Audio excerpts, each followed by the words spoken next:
This is the journey of a father who, after years of silence and betrayal, finally uses the truth to protect the memory, honor, and love for his family, and leaves a profound lesson for his children and grandchildren about the power of patience and honesty. Before starting the story, leave a comment to let us know which city you are watching from. And finally, don't forget to rate this story from 0 to 10. Enjoy reading. You're really coming for Christmas. His voice carried that practiced charm, the same tone I remembered from his teenage years.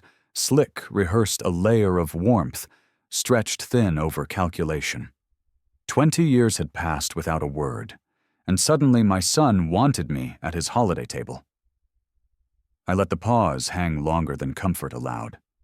Yes, I said, finally, slow and measured. I'll be there. On his end of the line, a quick laugh spilled out, nervous but eager. Great, Dad. Maddie will be thrilled. The kids, too. It'll be good to have you back. Like old times. Like old times. The words settled in my chest like a stone. The old times he meant weren't the ones I carried, not the evenings spent working overtime to cover his car insurance, or the Christmas mornings when he unwrapped gifts with a flick of indifference. Not the night he crossed his arms in my kitchen and told me he was leaving with his mother. No, he meant the old times that existed in his mind, a softer version of history, easier to sell to himself and to me.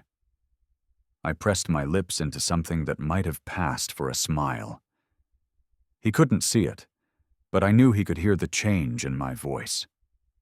I'll bring something special, I said, my tone calm even. There was a hitch in his breathing. I knew what he was imagining. A fat envelope. A check with his name on it. A gift to paper over the years of silence. That's great, Dad. Can't wait.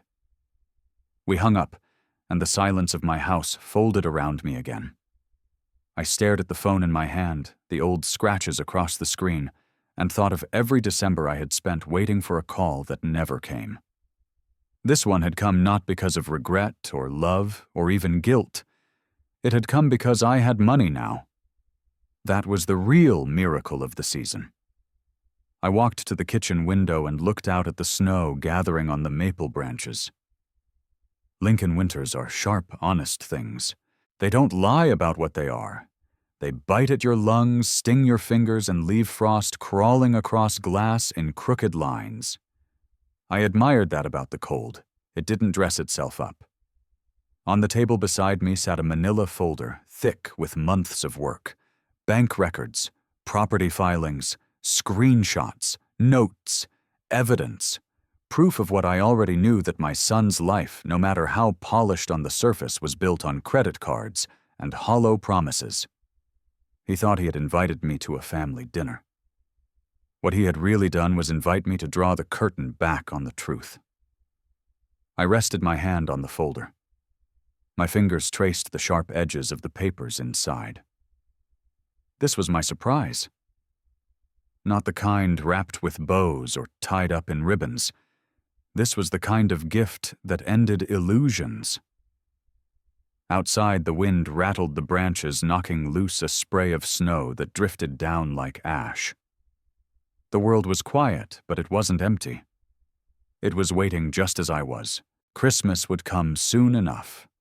And when I stepped through my son's door, I would not be the man he remembered or the man he thought he could manipulate. This time I would not be silent. Dad, you're not welcome here anymore. This house belongs to Maddie's family now. You can leave. Those words hit me like a hammer to the chest. I had just driven more than 2 hours half on the interstate and half on winding back roads to reach the only place on earth that still felt like mine. The lake house. The last sanctuary left after my wife Caroline passed away. A quiet refuge where the water carried our laughter, where the pine trees still whispered her name when the wind cut across the shore. But the moment I stepped onto the porch that winter afternoon, I froze. There he was, my son Daniel. He lounged in my chair as if it had always belonged to him, His legs sprawled out a glass of red wine, dangling from his hand. Next to him sat his wife, Maddie, dressed like she was hosting some society party, her painted smile never leaving her face. And beside them were her parents, comfortably sipping their drinks, looking at the lake as though they'd just inherited the view. I tightened my grip on my overnight bag. My hand shook not from fear, but from the sheer effort it took to stay still, to stop myself from throwing the bag across the porch in rage. Daniel's words cut deeper than any slap could. This wasn't just property to me, this was memory. This was love. This was the one corner of the world where I still felt close to Caroline, where I could sit at dusk and hear her laughter echoing across the water. "Excuse me," I said, my voice steady, though my pulse thundered in my ears. Daniel leaned forward in the chair, eyes locked on mine. The corners of his mouth curled into that smirk I had grown to know too well over the years. The same smirk he wore whenever he thought he'd gotten one over on me. I said, "You're not allowed here anymore. We've decided it's theirs now. Maddie's parents. They'll be staying here whenever they want." Maddie's mother, a woman who had never worked a day that required calloused hands, clinked her glass against her husband's in smug agreement.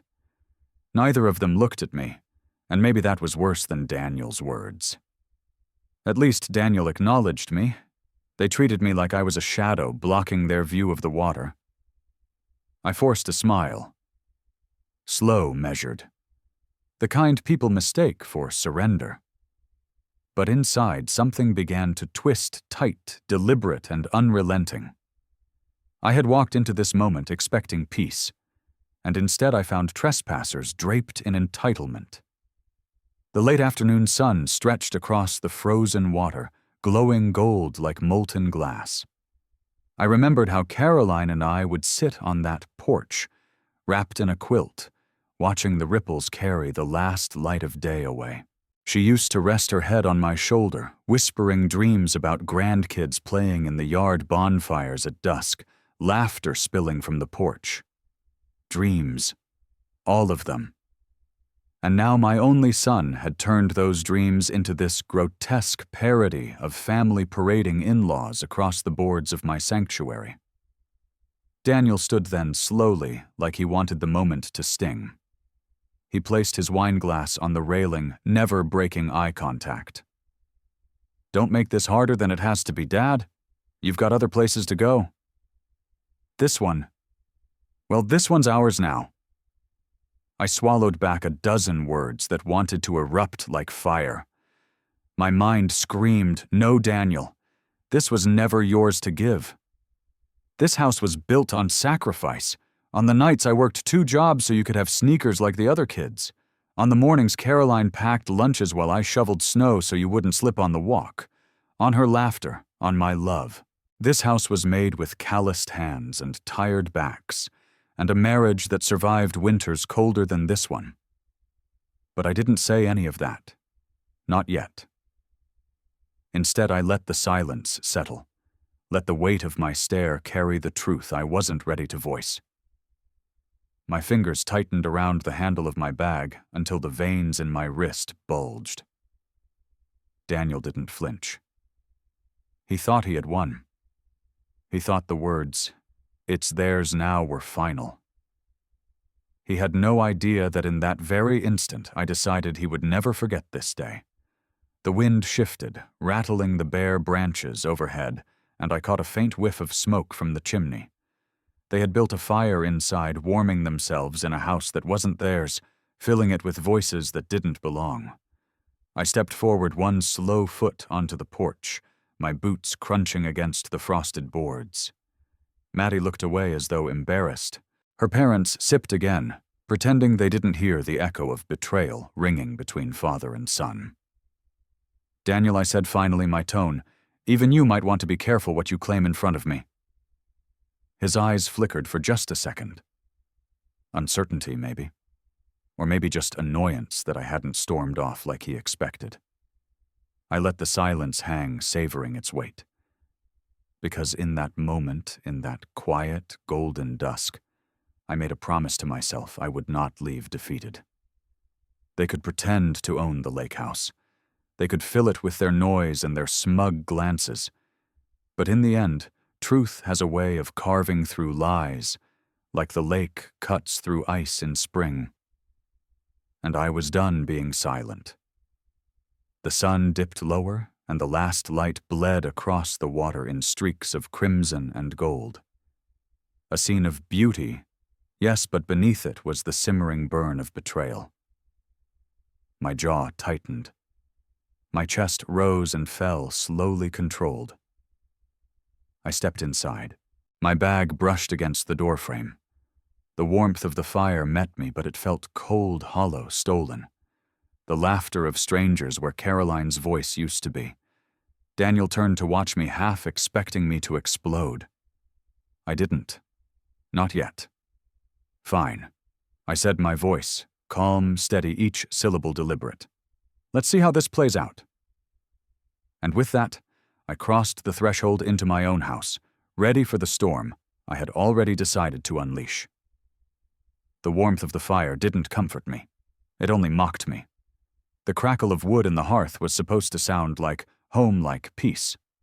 But all I heard was intrusion, the sound of strangers making themselves comfortable in the one place that was never meant for them. I set my bag down in the corner by the door, the same corner where Caroline used to leave her woven picnic basket. She'd always have it packed on Saturday mornings, 2 sandwiches, a thermos of coffee, and sometimes a slice of pie if she'd baked the night before. We'd take that basket down to the dock, sit side by side, and watch the sun lift itself over the water. She loved the lake in the morning, said it looked like the world was starting over fresh every day. Now that corner was nothing but a shadow, and the only sound that mattered was Daniel's voice, sharp and cold, declaring I had no claim here. I sank into the nearest chair, my back straight, my eyes scanning the room. Maddie's parents sat comfortably on the couch, as though it had been theirs for years, as though Caroline hadn't picked that exact piece of furniture after saving coupons for months. She'd wanted something sturdy, something that would last. She had run her hands over the wooden arms and whispered to me that one day our grandchildren would pile onto it, laughing sticky from s'mores. I blinked slowly, keeping my expression unreadable. I couldn't let them see me flinch. Daniel leaned against the mantel, one hand resting near the family photos that still lined the shelf. Caroline's face smiled back from those frames, her eyes caught forever in that sparkle of kindness she carried with her. Daniel didn't even notice her picture as he spoke, like his own mother's memory was just another decoration he'd inherited. My mind drifted back, unbidden, to the day we bought this lake house. It wasn't fancy, not even close.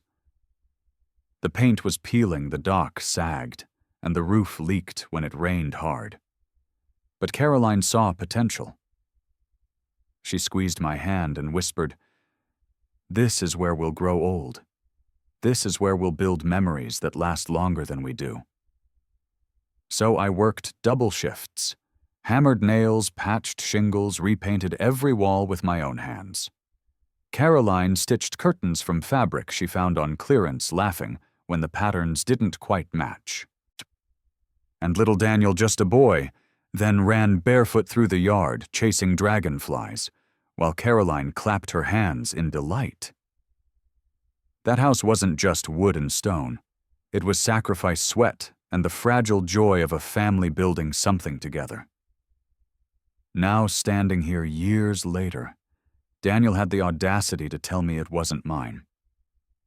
I looked at him carefully, studying his posture, the way he puffed out his chest like a man trying too hard to prove he belonged.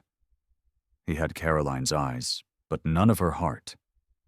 "Do you even remember," I asked quietly, "the summer you learned to swim out there?" I gestured toward the lake. His brow furrowed, caught off guard. "What, you were 6, scared stiff of the water. But your mother held you under the arms, and I stood in the lake with my arms out. You kicked and flailed until you finally reached me." Caroline laughed so hard she almost fell in. Maddie shifted uncomfortably, her parents exchanging awkward glances. Daniel rolled his eyes, brushing it off. Dad, don't start with your stories. That was a long time ago. Things change. No, I said firmly. People change. Places don't. Not when they've been built with love. I leaned back, letting my words sink into the room. Every inch of this house was stitched with memory. Carolyn brushing flour off her hands onto the counter. The way she'd hum when she ironed Daniel's school shirts. The echoes of birthday songs sung off-key in the kitchen. Carolyn's last summer sitting wrapped in blankets on the porch, whispering that she didn't want me to be lonely when she was gone. I hadn't been lonely not here. Not until now. Daniel cleared his throat, trying to regain control. Dad, you're making this more dramatic than it needs to be. It's just a house. You'll understand eventually. Just a house. I repeated, my voice low. If it was just a house, you wouldn't be fighting to claim it. If it was just a house, you wouldn't feel powerful standing here telling me I don't belong. This is more than wood and nails, Daniel. This place carries Caroline's breath, my sweat, your childhood, and you're fool enough to give it away like it's nothing. For the first time that evening, his smirk faltered. Not gone, but shaken. He opened his mouth, then closed it again. I let the silence stretch, letting him stew in the truth he didn't want to hear. The fire popped in the hearth, a sharp crack that made Maddie jump slightly. Her mother coughed politely, as though to remind us she was still there. But I wasn't speaking to them. Not yet. My eyes stayed locked on Daniel. You want to hand this house over to your in-laws, fine. But don't you dare forget who built it. Don't you dare erase your mother's memory just because you think power comes from pretending the past never happened. The room was heavy with the weight of my words. Maddie's father finally spoke his tone, smug, dismissive. Well, if you cared about it so much, you should have put it in writing years ago. I turned to him, slowly measured. Sir, you may drink my wine, sit on my couch, and smile like you belong here, but don't mistake your daughter's marriage for ownership. You're a guest in a story you don't even understand. His smirk faltered, but he masked it with a sip of wine. Maddie pressed her lips together, her knuckles whitening around her glass. Daniel exhaled, running a hand through his hair, trying to look casual, but failing. Dad, this doesn't have to be ugly. You made it ugly, I said softly. The moment you told me I wasn't welcome in my own home. I stood then, slowly letting the weight of my movement draw every eye. My hand brushed across Caroline's picture on the mantel, steadying myself with her memory. I looked Daniel square in the eyes. This place isn't yours to give away. And you're going to learn that, Daniel. Maybe not tonight, but soon. The firelight flickered across his face, and for just a second, I saw uncertainty flash behind his arrogance. He didn't know what I meant, but I knew. Because in that moment my plan began to form, not out of spite, but out of love for the truth. And Daniel had no idea who he was really dealing with anymore. I didn't sleep much that night. I stayed in the guest room. My guest room, though it felt like an insult to even call it that. The bed Carolyn and I had once chosen together was now just a mattress covered in sheets that smelled faintly of perfume that wasn't hers. The walls seemed narrower, the silence heavier. But as I lay there staring at the shadows cast by the moonlight through the blinds, memories began unspooling in my mind. Memories of every sacrifice I had made for the boy who now looked at me like an intruder. I remembered the first winter after he was born. Money was tighter than a new pair of boots on swollen feet. I was working construction, then hauling lumber and mixing cement, even when the cold gnawed through my gloves. The heater in our house broke during a snowstorm, and Caroline and I spent 3 nights bundled together under every blanket we owned, keeping Daniel warm between us. My own hands were numb, my lips cracked, but I didn't care. My only thought was to keep him safe, to make sure he never felt the cold the way I did. As he grew older, the sacrifices only grew heavier. When he was 10, he begged me for a pair of sneakers, those brand-name ones all his friends were wearing. They cost more than I had in my pocket that week.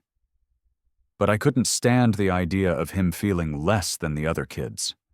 So I sold my old wristwatch, the one Caroline gave me on our 5th anniversary. I still remember the look on his face when he opened that shoebox. His eyes lit up like fireworks and he hugged me tight, promising he'd never forget it. Promises are cheap when you're a child. By the time he was 16, his wants had turned into needs. Or at least that's what he told me. He wanted a better stereo for his car, something loud enough to make the neighbors glare when he pulled into the driveway. I worked 2 Saturdays in a row on a roofing job to pay for it, climbing ladders with a back that already ached. I handed him the money, and he didn't even look at me, just grabbed the cash and ran out to the electronics store before it closed. Caroline noticed. She put her hand on mine that night at the kitchen table, her eyes soft but worried. "You spoil him," she whispered. "One day he'll forget what it cost you." I laughed it off then. I told her love wasn't about keeping score. I told her a father's job was to provide no matter what. I thought that's what would earn his respect, that the harder I worked, the more he'd value what he had. But I was wrong. Because all those sacrifices didn't teach him gratitude. They taught him entitlement. I remembered the night he came home at 17, wearing a leather jacket I couldn't afford. When I asked where it came from, he shrugged and said a friend helped him buy it. I knew better. I knew the money came from places that weren't clean. But when I looked into his eyes, I couldn't bring myself to strip it off his back. I wanted him to feel like he belonged, like he could stand shoulder to shoulder with the kids who had more than we did. That night, when I turned off the lights and lay awake, I told myself it was just a jacket. But it wasn't. It was a crack in the foundation, a sign that he had learned the wrong lesson. He learned that I would always bend, that I would break myself, so he didn't have to. I remembered birthdays where I skipped meals just to make sure the cake had candles and the presents were wrapped. I remembered working double shifts in the summer heat so he could have gas money to drive to parties. I remembered putting off fixing the leaky roof in our own house so I could pay his college application fees. And what did I get in return? Silence. Cold, empty silence. I thought about the letters I wrote him after he moved out, each one carefully folded, each envelope stamped with hope. Most of them came back unopened, returned to sender. The ones that didn't, I never got a reply. I called him, left voicemails. Birthdays, holidays, just quiet nights when I missed him so much it hurt to breathe. But the phone never rang back. Not once. Until tonight. Until he had the gall to look me in the eye in the house my hands built and tell me it belonged to someone else. I sat up in the bed, the memories pressing down on my chest until I could hardly breathe, my fists clenched against the blanket. He had no idea. No idea of the nights I drove through snowstorms to buy him shoes. No idea of the backaches, the skipped meals, the sleepless nights spent working overtime, so he wouldn't have to feel the sting of want. He had no idea what it cost me to be his father. And maybe he didn't care. I swung my legs over the side of the bed, the floor cold against my feet. I walked to the window and pulled the curtain back. The lake stretched out before me, silver under the moonlight, calm, untouched. It didn't care who claimed it. It didn't care about deeds or inheritance or smug in-laws sipping wine. The lake had been here long before us, and it would be here long after. But the house. The house carried every nail I hammered, every drop of Caroline's laughter, every scrap of love I had poured into making it a home. And Daniel thought he could erase that with a sentence. I whispered Caroline's name, the sound barely audible in the stillness. If she were here, she'd tell me to stay calm. She'd remind me that anger burns hot but fades fast, while patience cuts deeper and lasts longer. She always believed in patience. So I steadied myself. I would not scream, I would not beg, I would not let Daniel see me break. No, if he wanted a fight, I would give him one. Not with fists or shouting, but with something stronger. With truth. With time. With the patience I had learned from 2 decades of silence. I let the curtain fall back into place and returned to bed. My eyes stayed open long into the night, but my mind was sharper than it had been in years. Every sacrifice I'd made was now fuel. Every betrayal, every silence, every ignored letter, it all pointed to one inevitable conclusion. Daniel thought he knew me. Thought I was still the father who would bend, who would sacrifice without end. But he was wrong.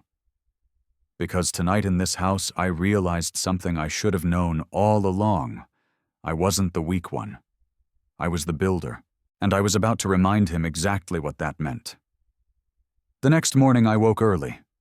Old habits die hard.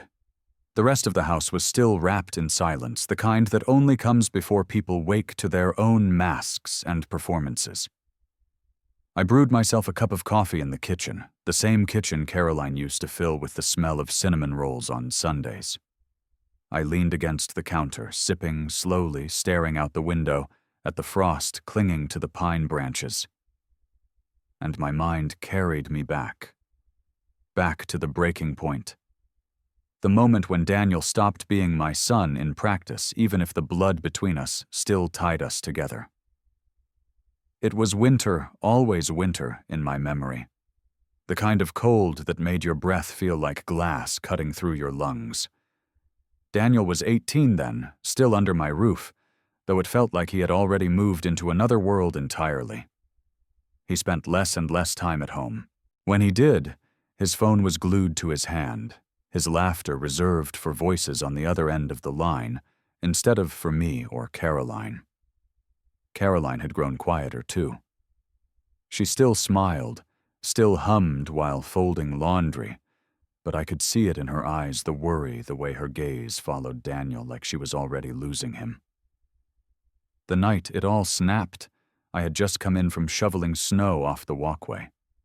My back ached, and my hands were raw inside my gloves. I remember stomping the snow from my boots at the door, thinking about how Caroline would smile when she saw the path clear in the morning. But when I stepped into the kitchen, the smile I expected to see was already there on her face. Yes, but directed at another man. Robert Weston. I knew him, everyone in town did. Regional manager at the insurance office where Caroline worked part-time. He was the kind of man who shook your hand without looking you in the eye. The kind of man who smelled like expensive cologne that lingered even after he left a room. His voice was smooth, practiced, the kind of tone people use when they want you to feel smaller without realizing they've shrunk you. And Ethan's so smart. Caroline was saying her voice lighter than I'd heard it in years. He could do so much more with the right influence. Robert chuckled, swirling the whiskey in his glass. He has potential. Stability matters too. I can provide that. My boots were still wet when I stepped into the doorway. The sound of melting snow dripping onto the linoleum floor punctuated the silence that followed. Caroline's laugh froze mid-air. Robert didn't even look startled. He just set his glass down gently on the counter like he owned the place already. "What's going on?" I asked. My voice was low, steady. But inside, a storm was breaking loose. Caroline straightened her tone, snapping from laughter to business in an instant. "We're making some changes, Stanley. I'm moving out, with Robert. And Daniel's coming with us." The words didn't make sense at first. They bounced around in my head like loose nails rattling in a tin can. My gaze shifted to Daniel, who leaned against the counter with his arms crossed, his expression cool, detached. "Daniel," I said, pleading without meaning to. Tell me this isn't true. He looked at me, looked right through me, and shrugged. Mom's right. You're stuck, Dad. Always saying things will get better, but they never do. I'm tired of waiting. That cut deeper than anything else could have. I had worked overtime, skipped meals, worn the same coat 3 winters in a row just to keep the heat on and food in his belly. I had given up so much to make sure he never felt stuck. And here he was, dismissing me like I was nothing but dead weight. Robert's hand landed casually on Daniel's shoulder, sealing the deal without words. It's for the best, Robert said, as though he were granting me mercy. I can get him into a good internship. Real opportunities. Real money. You can still visit. Visit. My own son. I wanted to shout. I wanted to grab Daniel by the shoulders, shake him until the truth rattled back into place. But I saw it in his eyes. He had already chosen. His loyalty was bought with the promise of wealth of status, of a future that looked shinier than the one I had worked myself raw to provide. The divorce came fast after that. Carolyn left with Robert, and Daniel went with them. I got an apartment with leaky pipes and thin walls that carried the sounds of strangers' arguments into my sleepless nights. Caroline got the house, the car, and our son's loyalty. The first Christmas after I mailed Daniel a gift and a card with a crisp $100 bill inside. It came back unopened, returned to sender stamped in red. I tried again the next year. Same result. By the 3rd year, I stopped sending anything at all. The silence grew heavier, thicker, until it wasn't just absence, it was a wall. That was the breaking point. Not just losing Caroline to Robert, not just losing a house filled with memories, but losing Daniel to a world that valued flashover foundation. I learned something in those years. Silence can be louder than words. And patience, real patience, isn't about waiting. It's about surviving the wait, about enduring long enough for truth to circle back around. I finished my coffee and set the cup in the sink, the echo louder than it should have been in the still kitchen. The house around me now was different. Caroline gone, Robert gone, but Daniel still here carrying their lessons. He thought wealth made him strong. He thought arrogance made him untouchable. He thought I was the same man who had let him walk out the door without a fight. But he was wrong. I turned from the window and looked back at the living room where he had lounged last night, declaring the house his. I felt the promise settle deeper in my bones. He had forgotten the man who built things with his own hands, the man who survived cold winters with nothing but grit and love. And now, after decades of silence, it was time to remind him. The day moved on in slow, measured beats. Daniel and Maddie busied themselves around the house as if I weren't even there, as if I were some shadow in the corner that could be ignored. Maddie's parents drifted from room to room, commenting on the view, the fireplace, the furniture, as though they were inspecting their new vacation home. Every word they spoke felt like sandpaper against my skin. But I kept my calm. On the outside, I was composed, silent, polite, unreadable. Inside, however, I could feel something sharper stirring a quiet storm that no one else could see. It wasn't rage anymore, not the kind that explodes and burns itself out. This was colder, more deliberate. A firebank of coals that would smolder until the right moment came to strike. At dinner, they set the table as though staging a magazine spread. Maddie had laid out fine linens, crystal glasses that caught the light from the chandelier silverware, polished to a mirror's shine. The prime rib sat at the center, the aroma filling the room, rich and tempting. I could almost hear Daniel bragging on the phone days before Maddie's making her famous roast dad. You'll love it. But the food didn't matter. The setup didn't matter. What mattered was the performance. This wasn't a meal. This was theater. I sat at the far end of the table. Daniel took the head, flanked by Maddie and her parents. The seating said it all. He was the king of this little castle, and they were his court. I was the outsider, the tolerated guest. He raised his glass. To family, he said with a grin, his tone smooth, almost rehearsed. Maddie smiled tightly. Her parents beamed, the glasses clinked. I raised mine last, letting the pause hang long enough to draw a flicker of unease across Daniel's face. Then I took a slow sip, my eyes never leaving his. The conversation flowed around me in waves I had no interest in riding. Maddie's father talked about golf trips, about investments in up-and-coming opportunities. Maddie's mother praised Daniel's business acumen, calling him a natural leader.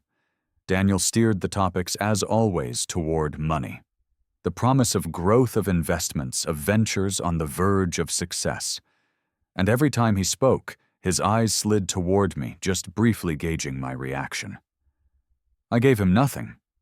Just a small, calm smile, the kind people mistake for agreement. The kind I'd perfected years ago when listening to clients who thought they could out-negotiate me in real estate deals. Patience, I had learned, was a weapon. Silence was sharper than any blade. But inside, I saw the truth. The cracks. The house looked polished, yes, but I had lived long enough, worked hard enough to see the desperation hiding under the shine. The chandelier gleamed, but the mortgage payments lagged. The silverware sparkled, but the credit cards bled.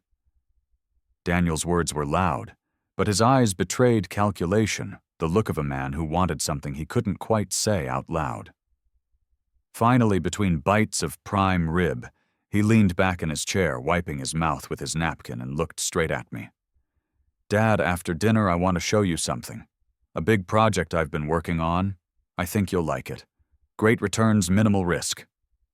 There it was. The real reason I was here. Not reconciliation, not family, not love. Opportunity. I set my fork down, gently folded my napkin beside the plate, and gave him a slow nod. "We'll talk," I said. His grin widened.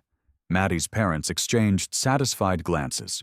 Maddie herself leaned in her voice, soft, syrupy. "It would mean so much to us if you supported this, Stanley.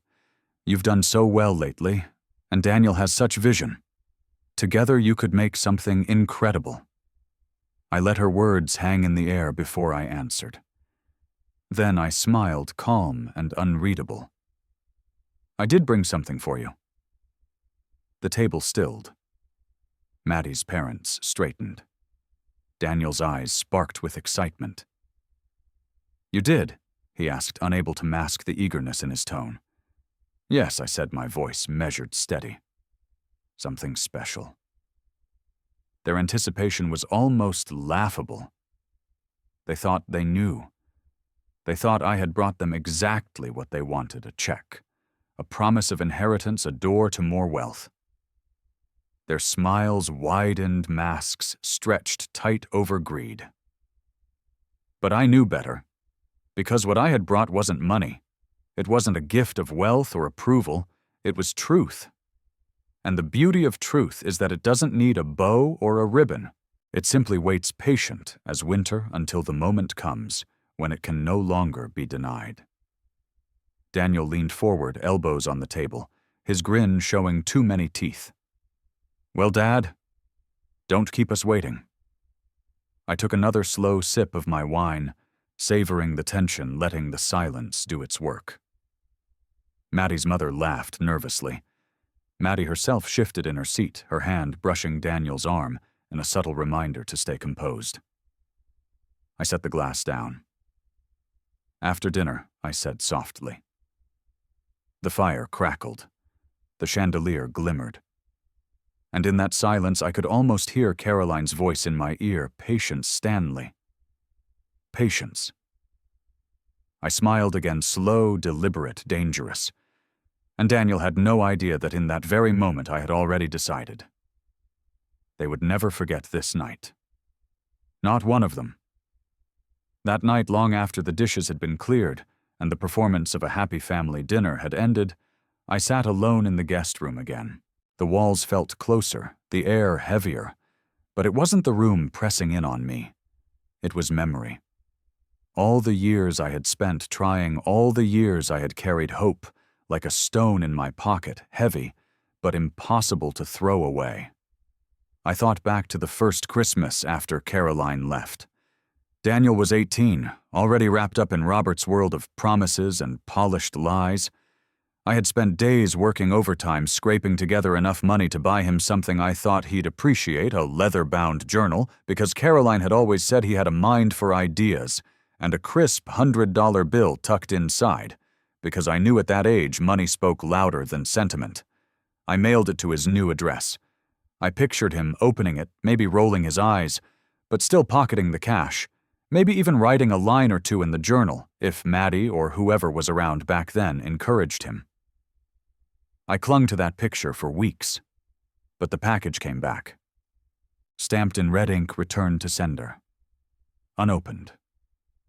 The second year I tried again. A card, this time, with another bill folded neatly inside. Something small, something that would remind him his father still thought of him, still cared. But once again, the envelope returned untouched, as if my love were junk mail to be discarded.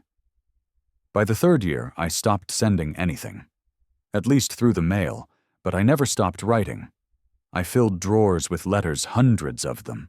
Some were short, just a few lines about the weather, about how the lake looked at sunset, about how I missed him. Others were long, spilling across pages, telling him about my work, my thoughts, my regrets. I told him about Caroline, how she would have been proud of him no matter what, how she always believed in his potential. I told him about myself, how I struggled to sleep, how I kept the house in order even when it felt empty, how I wished for just one phone call on my birthday. I never sent those letters. At first it was because I feared they would come back to me unopened and stamped again. Later it was because I realized they weren't for him at all. They were for me. Proof that I hadn't stopped trying. Evidence that even in silence I hadn't given up. I kept them bundled with a rubber band tucked away in a drawer. Some nights when the loneliness became too sharp to ignore, I would take them out, unfold one, and read it aloud to the empty room. My own voice echoing back at me, filling the silence with words Daniel never heard. But over the years, something shifted. The pain dulled, not because it disappeared, but because it hardened. Silence became a teacher. It taught me patience, not the kind you practice when waiting in line at a grocery store, but the kind that digs deep, that anchors itself in your bones. The kind that says, wait, let the world come to you. Time has a way of revealing what's hidden. So I waited. I filled my days with small routines. Work walks, the occasional book. I mended the dock at the lake house, repaired the roof myself when storms tried to tear it apart. I kept Carolyn's garden alive as best I could, even though the flowers never seemed as vibrant without her touch. And always at the end of the day, I wrote. Not because I expected Daniel to read my words, but because I needed to believe that if he ever asked, "Did you try?" I could say yes. The phone rarely rang. When it did, it was telemarketers or old acquaintances who wanted something. Never Daniel, never Maddie, never anyone who carried my name. There were birthdays when I sat alone with a store-bought cupcake, one candle flickering weakly in the dark. I blew it out with no one watching, no one singing, just the whisper of smoke curling upward. There were Thanksgivings where I cooked a turkey for one, carving it, carefully eating. Slowly telling myself that gratitude didn't need an audience. And there were Christmases too many to count where I watched other families through frosted windows, their laughter spilling out into the cold night, while my own house stood quiet and still. Each year the silence grew heavier. And yet in that silence I found something unexpected. Strength. I realized I didn't need Daniel's approval to survive. I didn't need his recognition to validate the life I had lived. What I needed, what I had built, was patience. And patience is a strange thing. It doesn't shout, it doesn't demand, It just waits quietly until the day comes when it can no longer be ignored. And now here he was. After decades of silence, after all the unopened letters and unanswered calls, he had finally invited me back, not out of love, not out of guilt, but out of greed. He thought I was the same man he left behind. He thought I was still the father who would bend, who would sacrifice without question. But he didn't know the truth. The silence hadn't broken me. It had built me. I glanced across the dining table earlier that night, watching Maddie laugh at some joke her father told, watching Daniel sip his wine like he was already a man of success, watching the forced smiles and the glances that carried more calculation than care.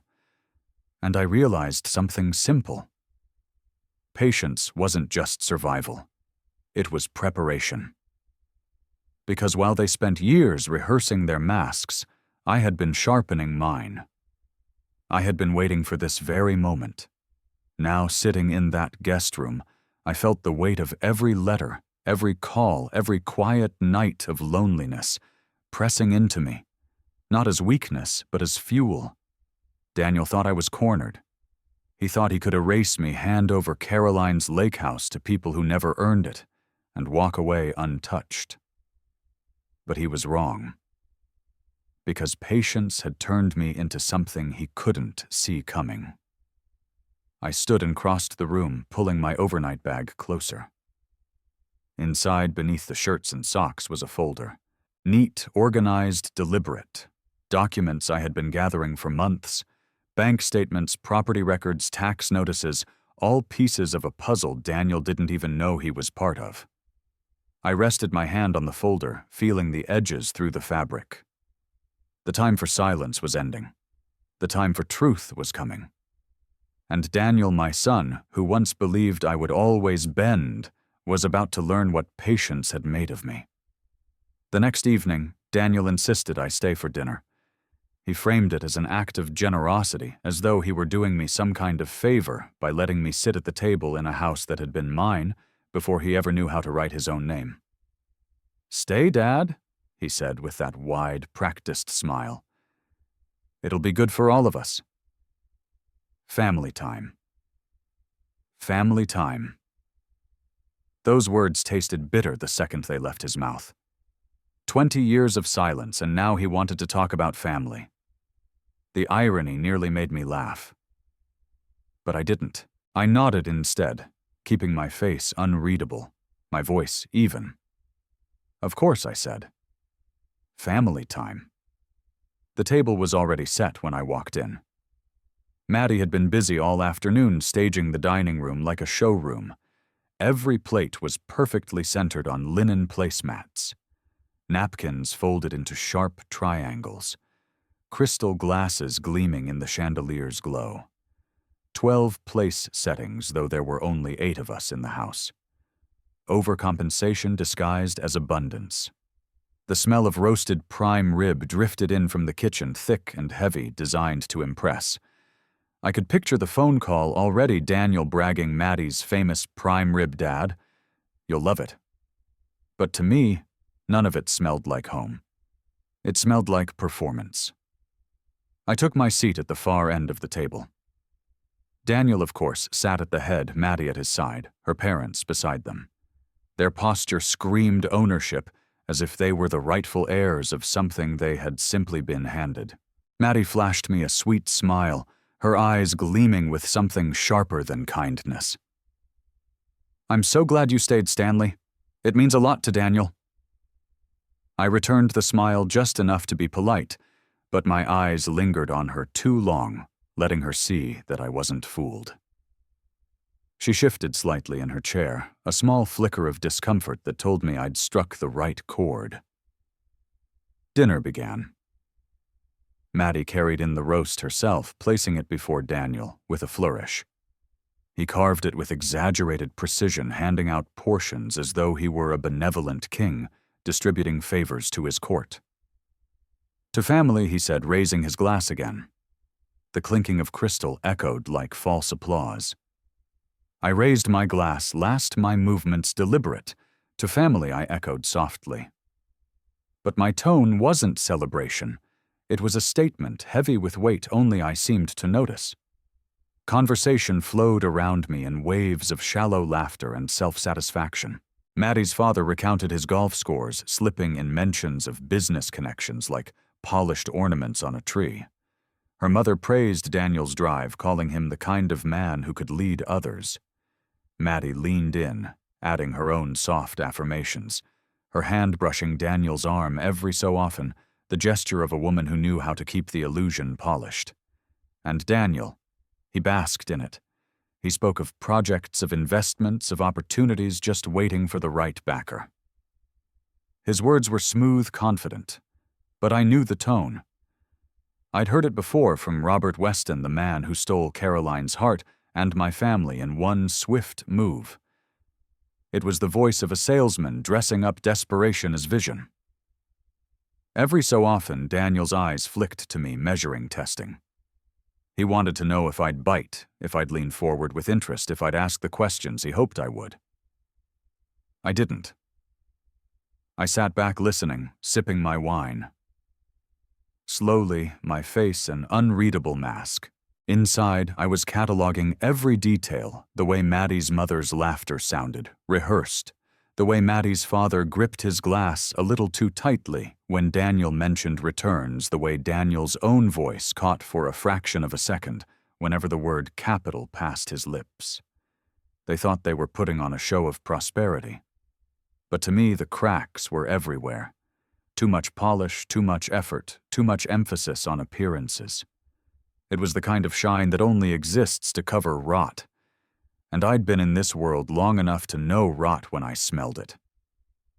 Finally, between bites of roast, Daniel leaned back, his eyes fixed on me. "Dad, after dinner, I'd like to show you something in the den. It's big, something I've been working on for months. I think you'll be impressed. It's a great opportunity." There it was, not family, not reconciliation, not love. Opportunity. I set my fork down, carefully folded my napkin beside my plate, and met his gaze with a calm that unsettled him. "We'll talk," I said. His smile grew wider, but there was something behind it now, anticipation, hunger. Maddie's eyes sparkled, her parents exchanged satisfied glances. They thought they knew what was coming. They thought they could already taste it. I let them believe it. Because the truth, the real gift I had brought with me, was still tucked away in my bag upstairs. Neatly organized, carefully prepared, waiting for the moment when their smiles would falter. I looked around the table one more time. At Maddie's parents, smug in their comfort. At Maddie rehearsing her charm. At Daniel wearing the crown he thought he had earned. And I smiled again, slow and deliberate.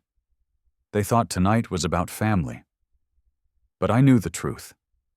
Tonight was about revelation, and they would never forget it. The roast was carved, the plates filled, the wine poured. Forks clinked against porcelain, and laughter floated like smoke, thin and curling, designed to fill the spaces between truths left unsaid. I sat back, chewing slowly, letting the flavors settle without comment. The food was fine, too fine, really.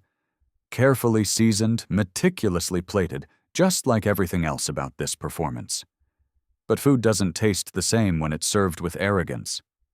Daniel, of course, dominated the table. He talked with his hands, gesturing like a man on a stage. His voice carried just enough force to command attention, but softened at the edges to sound approachable. I knew that voice. I had heard versions of it in every salesman who ever tried to close a deal with me.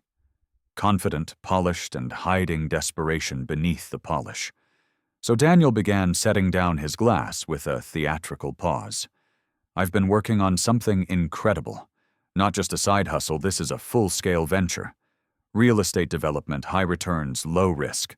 Exactly the kind of opportunity smart investors are looking for."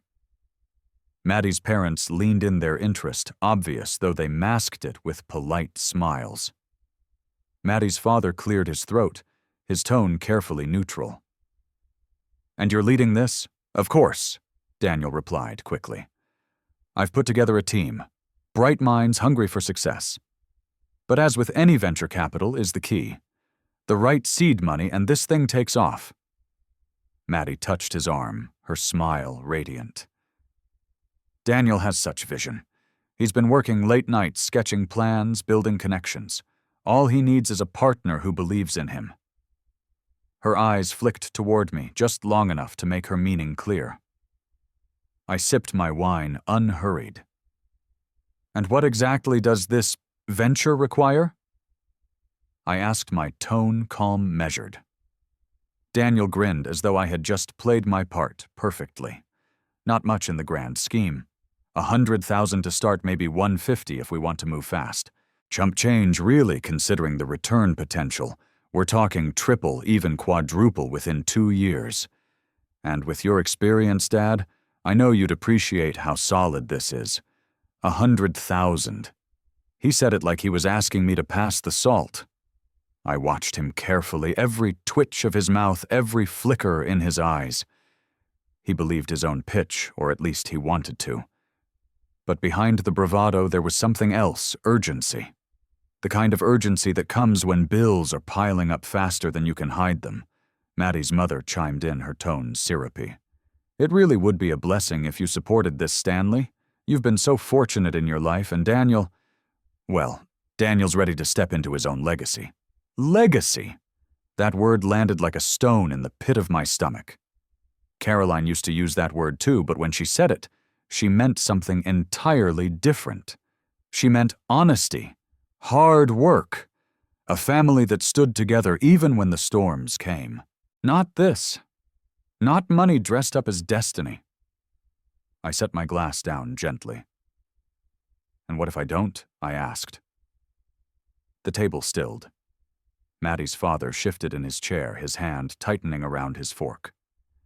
Maddie's smile froze, the mask slipping just slightly. Daniel's eyes narrowed, though he forced a laugh to cover it. Dad, he said, shaking his head like I was being difficult on purpose, this isn't charity. This is smart business. You've always taught me to recognize opportunity when it comes knocking. Well, here it is. I leaned forward slightly, my elbows resting on the table. Did I teach you that? Or did Robert Weston? The question hung in the air like smoke. Daniel's face tightened just for a second before he smoothed it over. Maddie's eyes darted toward him, then quickly back to me. Her parents exchanged nervous glances. That's not fair, Daniel muttered, his voice lower now. Life isn't fair, I said softly, and business even less so. The silence that followed was heavy, uncomfortable. Only the crackle of the fireplace broke at each pop of the wood, a reminder that time was moving whether they liked it or not. Finally, Maddie's father cleared his throat. Perhaps we should focus on the future, not the past. I turned my gaze on him, slow and deliberate. The past is what makes the future possible. Forget it and you're building on sand. He looked away first. Daniel forced another laugh, but it was thinner now, stretched too tight. Dad, I'm offering you a chance to be part of something big. This isn't about the past. This is about us. Family. Working together. Family. Again with that word. He used it like a key, thinking it would unlock something in me. But all it unlocked was memory of unopened letters, of unanswered calls, of birthdays spent alone. I gave him nothing, just a calm smile, slow and unreadable. Inside, though, I knew the truth. This wasn't about opportunity. It wasn't about family. It was about greed, about entitlement, about a boy who had grown into a man without ever learning gratitude. And tonight he thought he had me cornered. But what he didn't realize was that patience had turned me into something he couldn't outmaneuver. I leaned back in my chair, folding my napkin carefully. After dinner, I said again, my voice steady, deliberate. We'll talk. Daniel's grin returned, but it didn't reach his eyes. Maddie's hand lingered on his arm, her thumb brushing his sleeve like a silent reminder to hold his temper. Her parents tried to resume their chatter, but their voices lacked the same smug confidence as before. The meal continued, but the air had shifted. They thought they had shown me their cards, and they believed I was about to play mine. What they didn't know was that the real game hadn't even started yet. And when it did, their performance, every laugh, every polished word, every false toast would crumble. Because I hadn't come here to invest. I had come here to reveal. The roast was eaten, the plates cleared, but the taste in my mouth wasn't beef and red wine. It was bitterness, thick and sharp, the kind that only comes when old wounds are reopened. As I sat back in the chair, listening to Daniel outline his so-called vision, I couldn't help but feel history pressing down on me. The cadence of his words, the gleam in his eye, the way he leaned forward whenever money came into the conversation. It was all familiar. Too familiar. I had seen this before. Robert Weston. The man who smiled at me while holding Caroline's hand behind my back. The man who promised stability, opportunity, a future Daniel deserved. Robert had used the same words, the same polished tone, the same hungry eyes. He had sold Caroline on a dream built on sand, and she had chosen him over the man who patched roofs and hauled lumber to keep a family afloat. Now, years later, I was watching my own son replay that script. Different players, same performance. But Robert hadn't been the only one. There had been others scattered throughout my life. Men who called themselves friends, but were really opportunists. I remembered one in particular, Earl, a co-worker back in my construction days. We'd spend long hours on the site together, sweating side by side, sharing thermoses of coffee in the freezing dawn. He told me once he'd cover for me when Caroline was sick, said he'd handle my shifts so I could be at her bedside. But when the day came, Earl took the hours for himself, pocketed the overtime, and left me scrambling to balance both. I worked through the night, my hands blistered, my eyes burning, while Carolyn lay in bed, whispering that I should rest. That was the moment I learned some people will smile at you while they're already calculating what they can take. And Daniel, my own son, had learned from those people, not from me. I studied him across the table. He wore Caroline's eyes, but Robert's ambition. My blood in his veins, but someone else's lessons in his head. He thought wealth equaled strength, that power came from control, that loyalty was just another coin to be traded. History repeating itself. I shifted in my chair, letting the memories wash over me. Caroline laughing in Robert's car as they drove away. Earl counting his overtime pay with greasy fingers while I dragged myself through another 12-hour shift. The look on Daniel's face when he shrugged and said, "I'm tired of waiting." And here he was again, shrugging off family, shrugging off the past, eager to trade loyalty for whatever promises Maddie's family dangled in front of him. The difference was, I wasn't the same man anymore. Back then, I let Robert walk away with Caroline. I let Earl take what wasn't his. I let Daniel leave without a fight, believing patience meant silence, believing love meant letting go. But patience had taught me something else in the years since. It had taught me that silence isn't surrender, it's strategy. I swirled the wine in my glass, watching the deep red cling to the sides. Daniel thought he had me cornered, just like Robert had once thought. But Robert was gone now. Earl was gone too. And yet I was still here, steady as the lake outside. History might repeat itself, but this time I wasn't going to play the same role. Maddie's father leaned forward, filling the silence with his grating voice. "So, Stanley, what do you think? Sounds like a solid plan, doesn't it?" I smiled faintly, slow and deliberate. It certainly sounds familiar. Daniel frowned his fork, pausing midway to his mouth. "What's that supposed to mean?" I set the glass down, folded my hands on the table, and looked directly at him. It means I've heard promises like this before. Big plans, easy money, minimal risk, and I've seen where they lead. Maddie's mother shifted uncomfortably. Her father cleared his throat. Maddie's hand gripped Daniel's arm tighter. Daniel forced a laugh. Dad, this isn't like that. This is different. Is it? I asked softly. Because from where I'm sitting, it looks exactly the same. His eyes narrowed. He hated being compared to Robert, hated being reminded that the man who stole his mother's heart still cast a shadow over him. But that shadow wasn't mine to erase. Daniel had chosen to stand in it.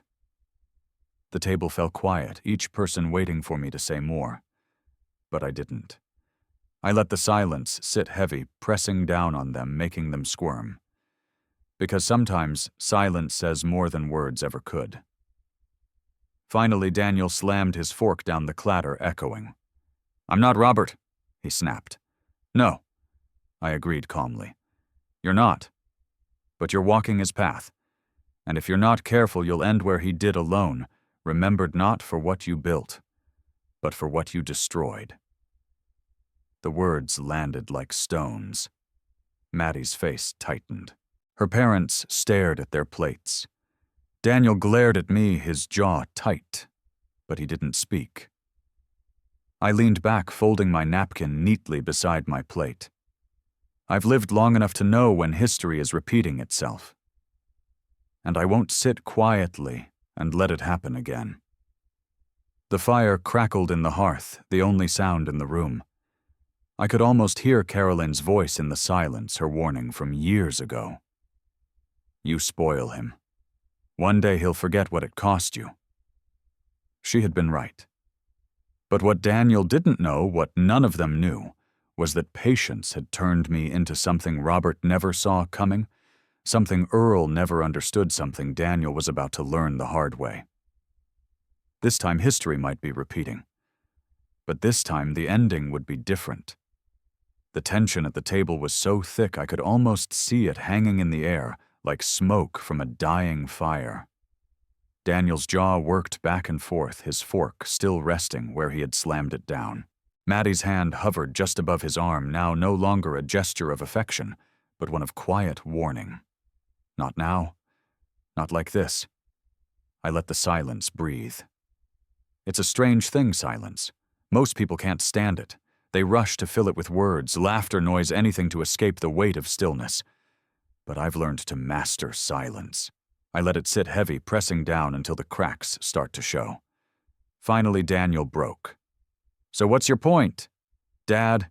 His voice was sharp, but there was a tremor beneath it, just faint enough that the others might miss it. But not me. I'd raised that boy. I knew every shift in his tone, every twitch in his expression.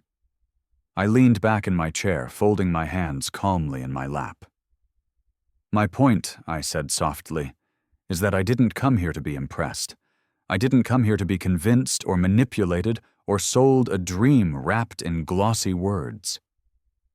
Maddie's mother shifted uncomfortably in her chair. Her father cleared his throat again, trying to summon the same smug authority he'd worn earlier, but the mask was slipping. Maddie kept her eyes on me, sharp and calculating, but there was unease there too, like she could sense something was building. I let my eyes rest on Daniel. I came here with something of my own. Something I've been holding on to for a while. His brow furrowed, confusion flickering across his face. What do you mean? I smiled then. Not a warm smile, not the kind a father gives his son at the dinner table. This was something different. A slow, deliberate smile. The kind people mistake for compliance when really it's preparation. Daniel's eyes darted toward Maddie, then back to me. Dad, he said carefully, if this is about money, it's not. I interrupted, my voice low but steady. Not in the way you think. Maddie's father sat up straighter, trying to reclaim control of the room. If you've got something to say, Stanley, spit it out. Enough of these games. I turned my gaze on him, calm and unhurried. "Oh, this isn't a game. Not for me. But I can't say the same for the rest of you." The fire popped in the hearth, sending a shower of sparks up the chimney. Daniel shifted in his seat, his face tightening. "Dad," he said again. Slower this time, almost pleading. "What are you talking about?" I took a long sip of my wine, savoring the pause.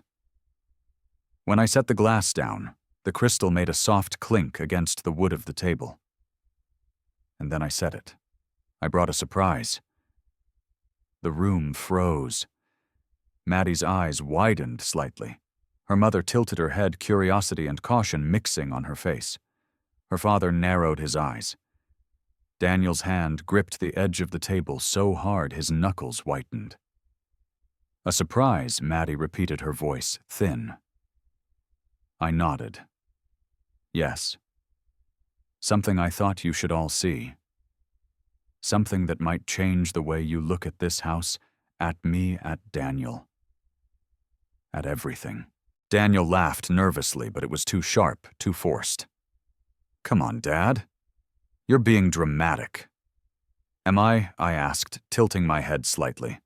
"Or am I finally telling the truth out loud after years of silence?" Maddie's father leaned forward, his tone mocking but uneasy.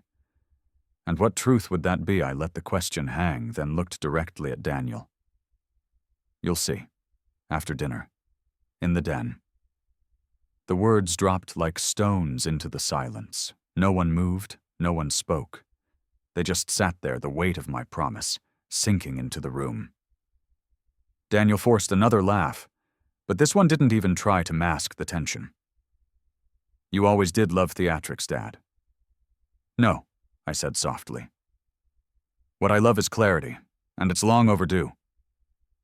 I stood slowly, folding my napkin neatly and placing it on the table. My chair scraped softly against the hardwood as I pushed it back. "Finish your meal? Enjoy your wine? Because once we step into that den, things won't be the same." Maddie's mother reached for her glass with trembling fingers. Maddie's father sat stiff as stone, his jaw tight. Maddie herself stared at me, her eyes sharp but unsettled. And Daniel, my son, looked at me with a mix of anger and fear, though he tried to mask it behind his smirk. I smiled again, slow and deliberate. "I told you I brought something special. You'll see soon enough." Then I turned and left the dining room, the sound of my footsteps echoing down the hall. Behind me, the murmurs began, low, hurried whispers between Daniel and Maddie, between her parents' voices, thick with worry. But I didn't listen, because I already knew they thought they were playing me. But the real performance had only just begun. As I walked down the hallway, leaving the tension of the dining room behind me, my mind drifted not to the folder in my bag upstairs, not to the confrontation waiting in the den, but to the years that had built to this moment. The weight of sacrifice isn't something you can just shake off. It lingers in your bones, in the calluses on your hands, in the aches that never quite fade. Every step I took through that house echoed with memory. The first one that came back was Daniel's 10th birthday. He had begged for sneakers, bright, expensive ones that every kid in his class seemed to have. I didn't have the money. Not then. The bills were stacked high on the counter, and I was already stretching paychecks thin to cover groceries and keep the lights on. But I couldn't bear the thought of him standing out at school feeling less than his friends.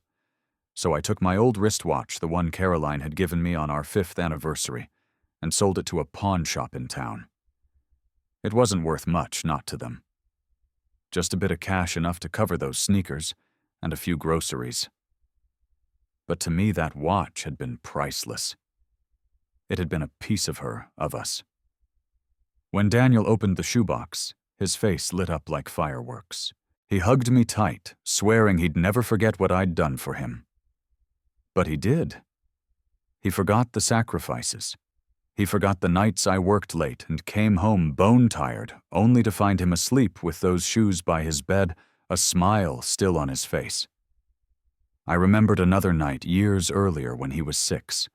A blizzard had swept through town, shutting down half the roads. Caroline worried about running out of milk, so I walked 3 miles through knee-deep snow to the nearest store. By the time I got back, my hands were bleeding from the cold, my coat stiff with frost. Daniel sat at the kitchen table sipping warm cocoa Caroline had made from what was left in the tin. He never knew what it cost me to bring that gallon of milk home. And maybe that was the point I didn't want him to. Then there were the school trips. The ones that always seemed to come with a price tag. Museum admissions, camp fees, sports equipment. Every time the school sent home a flyer, I felt that pit in my stomach, wondering how I'd stretch the budget again. More overtime. More weekends spent on ladders or hauling concrete. I'd come home late, hands raw, back aching, but I'd tuck those flyers into a drawer once the money was set aside. I wanted Daniel to have what other kids had. More than that, I wanted him to feel like he belonged. The truth is, I bled for that boy in ways he'll never fully understand. When he turned 16, he wanted a stereo for his car. Something loud, something shiny, something that would make him feel like he was somebody. I worked 2 Saturdays in a row on a roofing job. The heat beat down on me so hard I thought my skin might crack. But I handed him that cash without hesitation. He didn't even thank me, just ran out the door, his eyes on the prize, not on the man who made it possible. Caroline noticed. She always did. She warned me more than once, "You spoil him, Stanley. One day he'll forget what it cost you."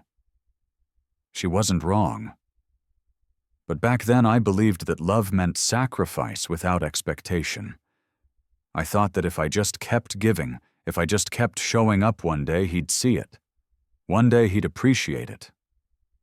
I thought gratitude would bloom naturally in him, the way it had in me when I looked at my own father's hands, scarred from years of labor. But Daniel never saw it. Or maybe he chose not to. And the more I gave, the more he expected. I remembered one stormy night when he was in high school. The rain came down in sheets, wind howling like a freight train. His car broke down on the far side of town. He called me, his voice sharp, impatient, as though I were already late before I even picked up the phone. I drove through that storm, barely able to see the road water pooling so deep I thought the truck would stall out. By the time I reached him, I was soaked to the skin teeth, chattering. I worked under the hood with a flashlight clenched between my teeth hands, shaking from the cold until I got the engine running again. When he slid behind the wheel, he didn't even look at me, just muttered about time, and drove off. That night I sat in the truck, drenched alone, and for the first time I wondered if he would ever truly understand what love looked like. And still I kept giving. I kept hoping that one day he'd wake up and see, that one day he'd realize the cost of the sneakers, the stereo, the warm milk, the car repairs. That one day he'd put it all together and see his father not as a man who failed to provide enough, but as a man who gave everything he had. But that day never came. Instead, he looked me in the eye on my own porch and told me I didn't belong in the house I built. I stopped at the foot of the staircase, my hand resting on the banister Caroline used to polish, until it gleamed. I closed my eyes for a moment, letting the memories settle like dust. They weren't just stories. They were proof. Proof of a life spent sacrificing for a boy who had grown into a man that couldn't or wouldn't see it. But soon he would. Because tucked inside that folder upstairs weren't just numbers and statements. They were reminders, evidence, pieces of the truth that couldn't be erased with arrogance or hidden behind charm. I opened my eyes, gripping the banister tighter. Daniel thought he knew me, thought I was still the man who would bend, who would give without asking for anything in return. But he had forgotten something. I was the one who carried him through every storm. And now I was going to carry the truth straight into that den, whether he was ready for it or not. After dinner, Daniel led the way into the den. The room had always been Caroline's favorite wood-paneled walls, shelves lined with old books, the stone fireplace she insisted we build with our own hands. It smelled faintly of cedar and ash, a scent that once meant comfort. Now it felt more like a courtroom waiting for judgment.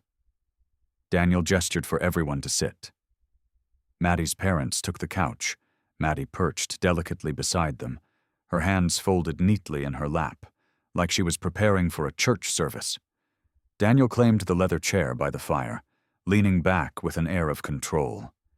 He looked at me expectantly, confident that this was the moment I would produce a check, or an agreement, or at least words of approval. I remained standing. From the overnight bag I'd carried upstairs earlier, I pulled out a thick folder. The sound of the zipper sliding open cut through the silence like a blade. Daniel's smile faltered just slightly. He expected papers, yes, but not these papers. I laid the folder on the coffee table and opened it slowly, deliberately. Neat stacks of documents slid out, bank statements, property records, credit reports, tax liens. Each one had been gathered carefully, methodically, over months of quiet preparation. Maddie leaned forward, her eyes narrowing. Her father shifted uncomfortably. Daniel's gaze flicked to the documents, then back to me, his smirk tightening. "What is this?" he asked, trying to sound casual. I didn't answer right away. Instead, I picked up the first page and held it out to him. "Why don't you tell me?" He took it, scanned it quickly, and his face tightened. It was a bank statement, one that revealed overdrafts, missed payments, fees stacking like bricks in a wall. He tried to set it aside quickly, but not before Maddie caught sight of the numbers. "Daniel?" she asked softly, her voice strained. "It's nothing," he muttered. "Just one account. Everyone has ups and downs." I placed the next document in front of him, credit card statements. Tens of thousands in debt balances carried month after month, interest compounding like rust spreading on steel. Maddie's father cleared his throat, his voice sharp now. "Daniel." "What is this?" I said. "It's nothing." Daniel snapped his composure, cracking for the first time that night. I laid down another page, a tax notice, unpaid property taxes on a piece of land he'd bragged about owning. A lien filed interest, growing deadlines looming. Maddie's mother gasped. Maddie's hands flew to her mouth. Her father sat back heavily, his face reddening. Daniel's jaw clenched. "Dad, where did you even get this?" I leaned forward, my voice calm, steady. "Truth has a way of finding its way to the surface. You should know that by now." He shoved the papers aside, his eyes flashing with anger. "You had no right." "I had every right," I interrupted sharply. "You brought me here to sit at this table in this house and tell me I didn't belong. You paraded your in-laws through my home as if I were some relic to be pushed aside. And you did it all while standing on a mountain of lies." The room went silent. Only the crackle of the fire filled the space. Maddie's father leaned forward, snatching one of the papers from the pile. His eyes scanned quickly, his face hardening. "Is this true?" "Daniel?" Daniel stammered his words, stumbling over each other. It's just temporary. A rough patch. Every business has them."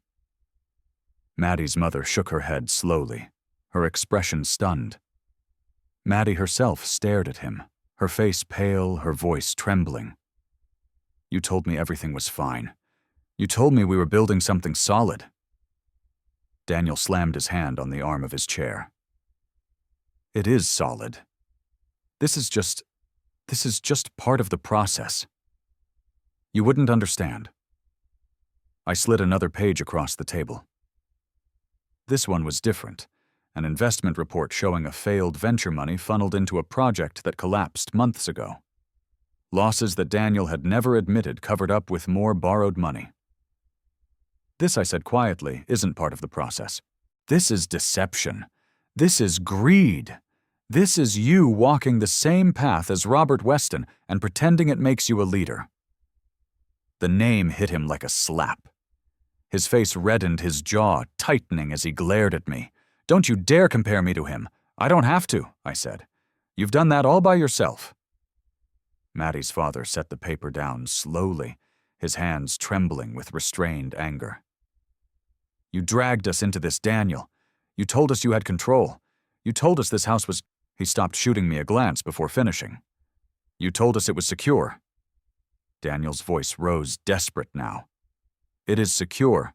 We just need capital. That's what Dad is here for. That's why." "Stop," I said firmly, my voice cutting through his words. The room stilled again. All eyes turned to me. I leaned forward, placing both hands on the coffee table, my eyes locked on Daniel's. "You think I came here to hand you a check? You think I drove 2 hours just to bankroll your lies? No, I came here to show you what patience looks like when it finally runs out. I came here to remind you that truth doesn't need your permission to be heard." Daniel's breathing quickened. His shoulders heaved. His mask of confidence had slipped entirely now, leaving only the boy I once knew, the boy who wanted sneakers, who wanted to belong, who wanted more than I could give. But this wasn't a boy anymore. This was a man who had built a life on lies, and now those lies were crumbling. Maddie stared at him, her voice breaking. "Daniel, is it true, all of it?" He didn't answer. Couldn't answer. I gathered the papers back into the folder, stacking them neatly, methodically. "This isn't all of it," I said quietly. "Not by a long shot, but it's enough for tonight." I stood slowly, the folder tucked under my arm. "You wanted me here because you thought I'd bend.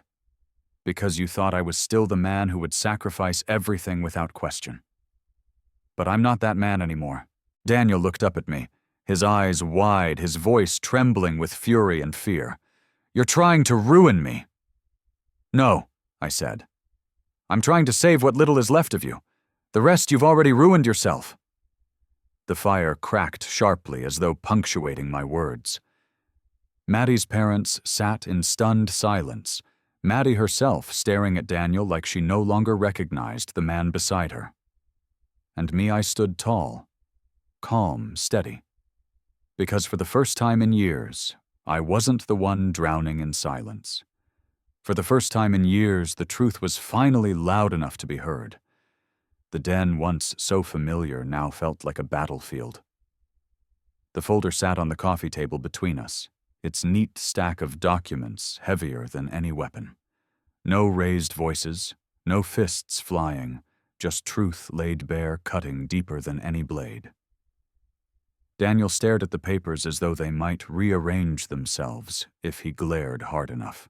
His hand twitched against the arm of his chair, restless, searching for a grip on control that was slipping fast. Maddie broke the silence first. Her voice was low, shaking, though she tried to steady it. "Daniel, tell me this isn't real. Tell me these aren't our accounts." He turned to her quickly, forcing a smile that didn't reach his eyes. "It's being taken out of context. Dad's exaggerating. This is just temporary setbacks. Every investor has them. Every business has rough patches." Maddie's mother leaned forward, her eyes sharp, cutting through the performance. "A rough patch doesn't look like this. These aren't small numbers, Daniel. These are disasters." Her husband snatched one of the pages from the pile and slapped it with the back of his hand. "We've been backing you. We've put our name on the line in front of people we know, and this is what's underneath it." His voice rose, the anger breaking through his polished veneer. "Do you have any idea what you've dragged us into?" Daniel's composure cracked, his voice sharp now. "I told you this is temporary. Once the next project takes off, everything changes. We just need a little more time." I watched him carefully. Every word out of his mouth sounded exactly like Robert Weston years ago, excuses dressed as explanations, desperation dressed as vision. It was like watching history replay itself, except this time the audience wasn't charmed. This time the mask was already slipping. Maddie pushed back from the couch, standing now, her arms wrapped tightly around herself. "You promised me, Daniel. You promised we were safe. That this house was ours. That everything you were building was real." His head snapped toward her, panic flashing in his eyes. "It is real, Maddie. You have to trust me." She shook her head, her voice breaking. "Trust? You told me my parents could stay here because it was secure. You told me you were in control. And now I'm finding out it's all?" She gestured helplessly at the pile of documents. Lies. Her parents exchanged a glance, silent agreement passing between them. They weren't just embarrassed, they were calculating, already distancing themselves, already thinking of how to protect their reputation. Daniel turned back to me, then his face red, his voice trembling with fury. "You planned this. You came here to humiliate me." I leaned forward slightly, my voice calm, deliberate. "No. I came here to stop you before you humiliate yourself any further. There's a difference." He shot to his feet, his chair scraping hard against the floor. "You don't know what you're talking about." I stood too slow and steady, my eyes locked on his. "I know more than you think. I know about the failed development on Riverbend. I know about the loans you took under Maddie's name without telling her. I know about the investors you burned, the ones who won't return your calls anymore. Shall I keep going?" His face drained of color. Maddie froze her eyes, darting toward him. "What loans?" she whispered. Daniel opened his mouth, but no words came out. His throat worked, his hands clenched, but nothing formed. Maddie's father rose from the couch, his voice like steel now. "You dragged our daughter into this mess without telling her." Daniel tried to recover words, tumbling out fast, desperate. "It wasn't like that. It was for us, for the future. Once things turn around, it'll all turn around." Maddie's mother cut in sharply.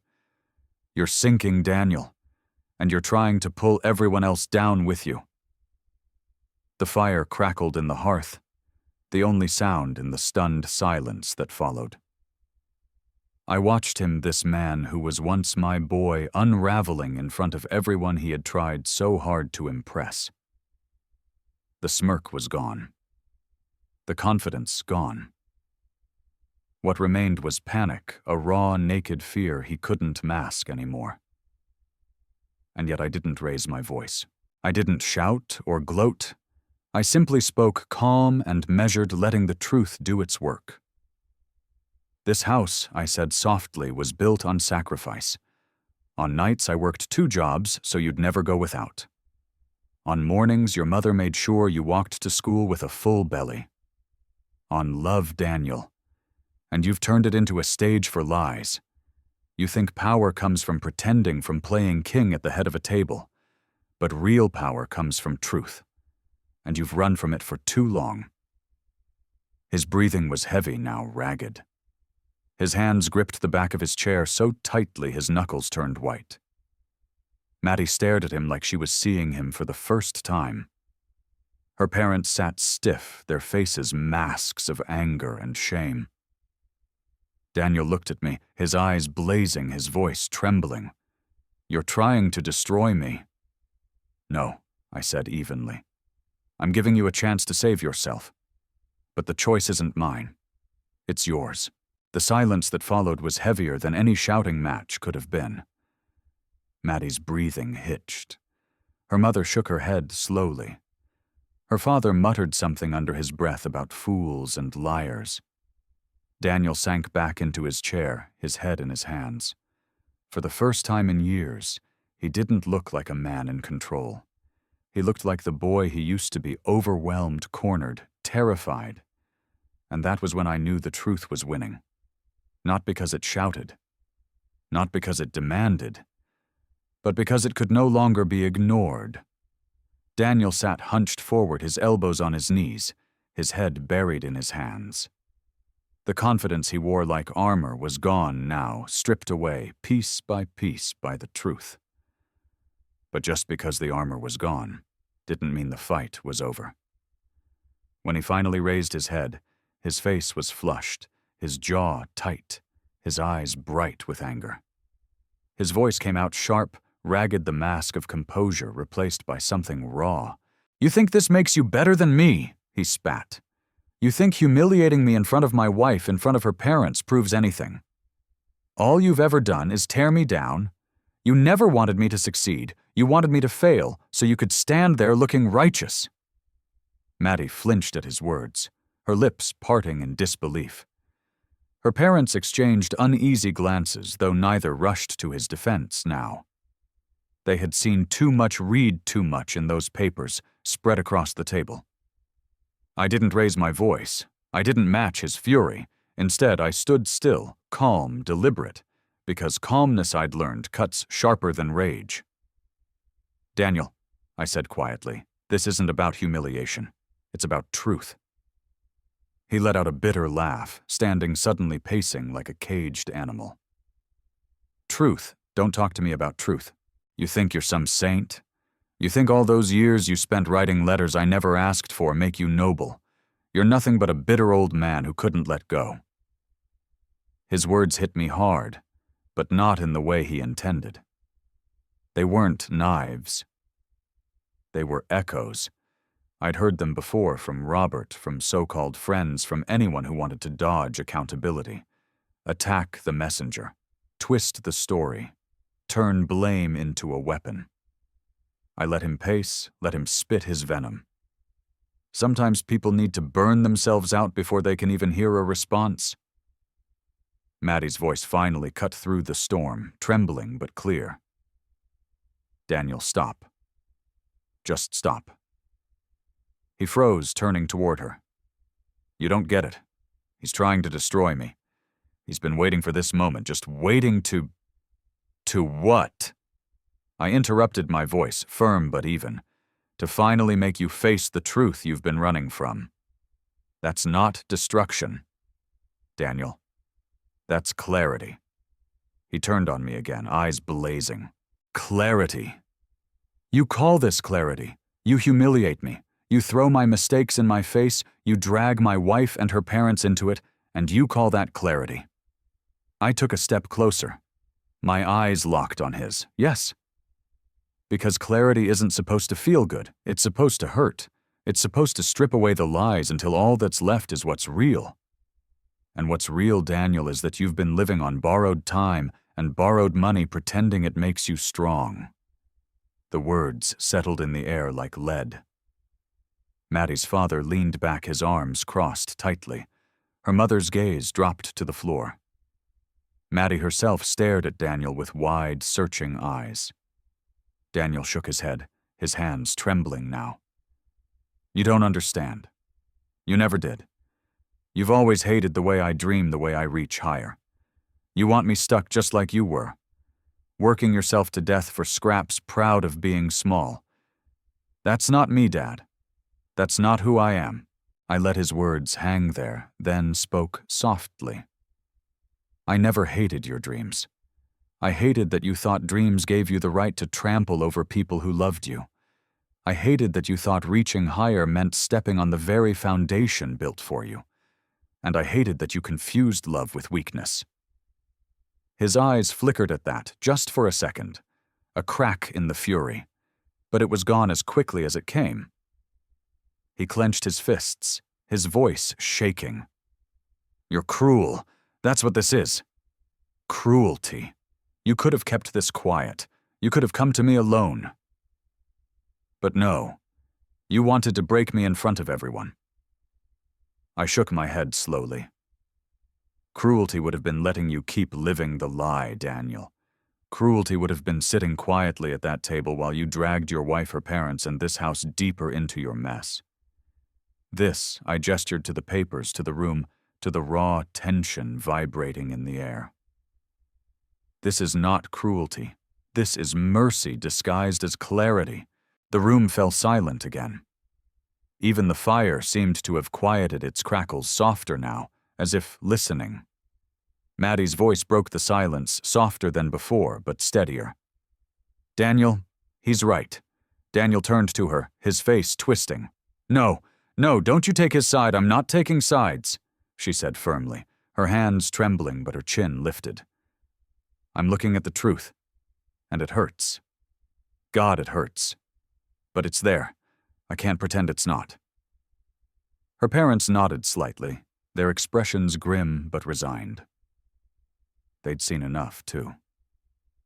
Daniel looked around the room, his eyes darting from face to face, searching for someone to back him, to stand with him. But no one moved. No one spoke. Finally, his eyes landed back on me.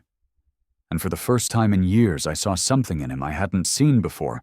Not arrogance, not anger, not bravado. Fear. "You think this makes you the hero?" he whispered, his voice breaking. "You think this makes you better than me?" I stepped closer, close enough that he couldn't look anywhere else but at me. "No, it doesn't make me better. It makes me your father. And sometimes a father's job isn't to protect you from pain.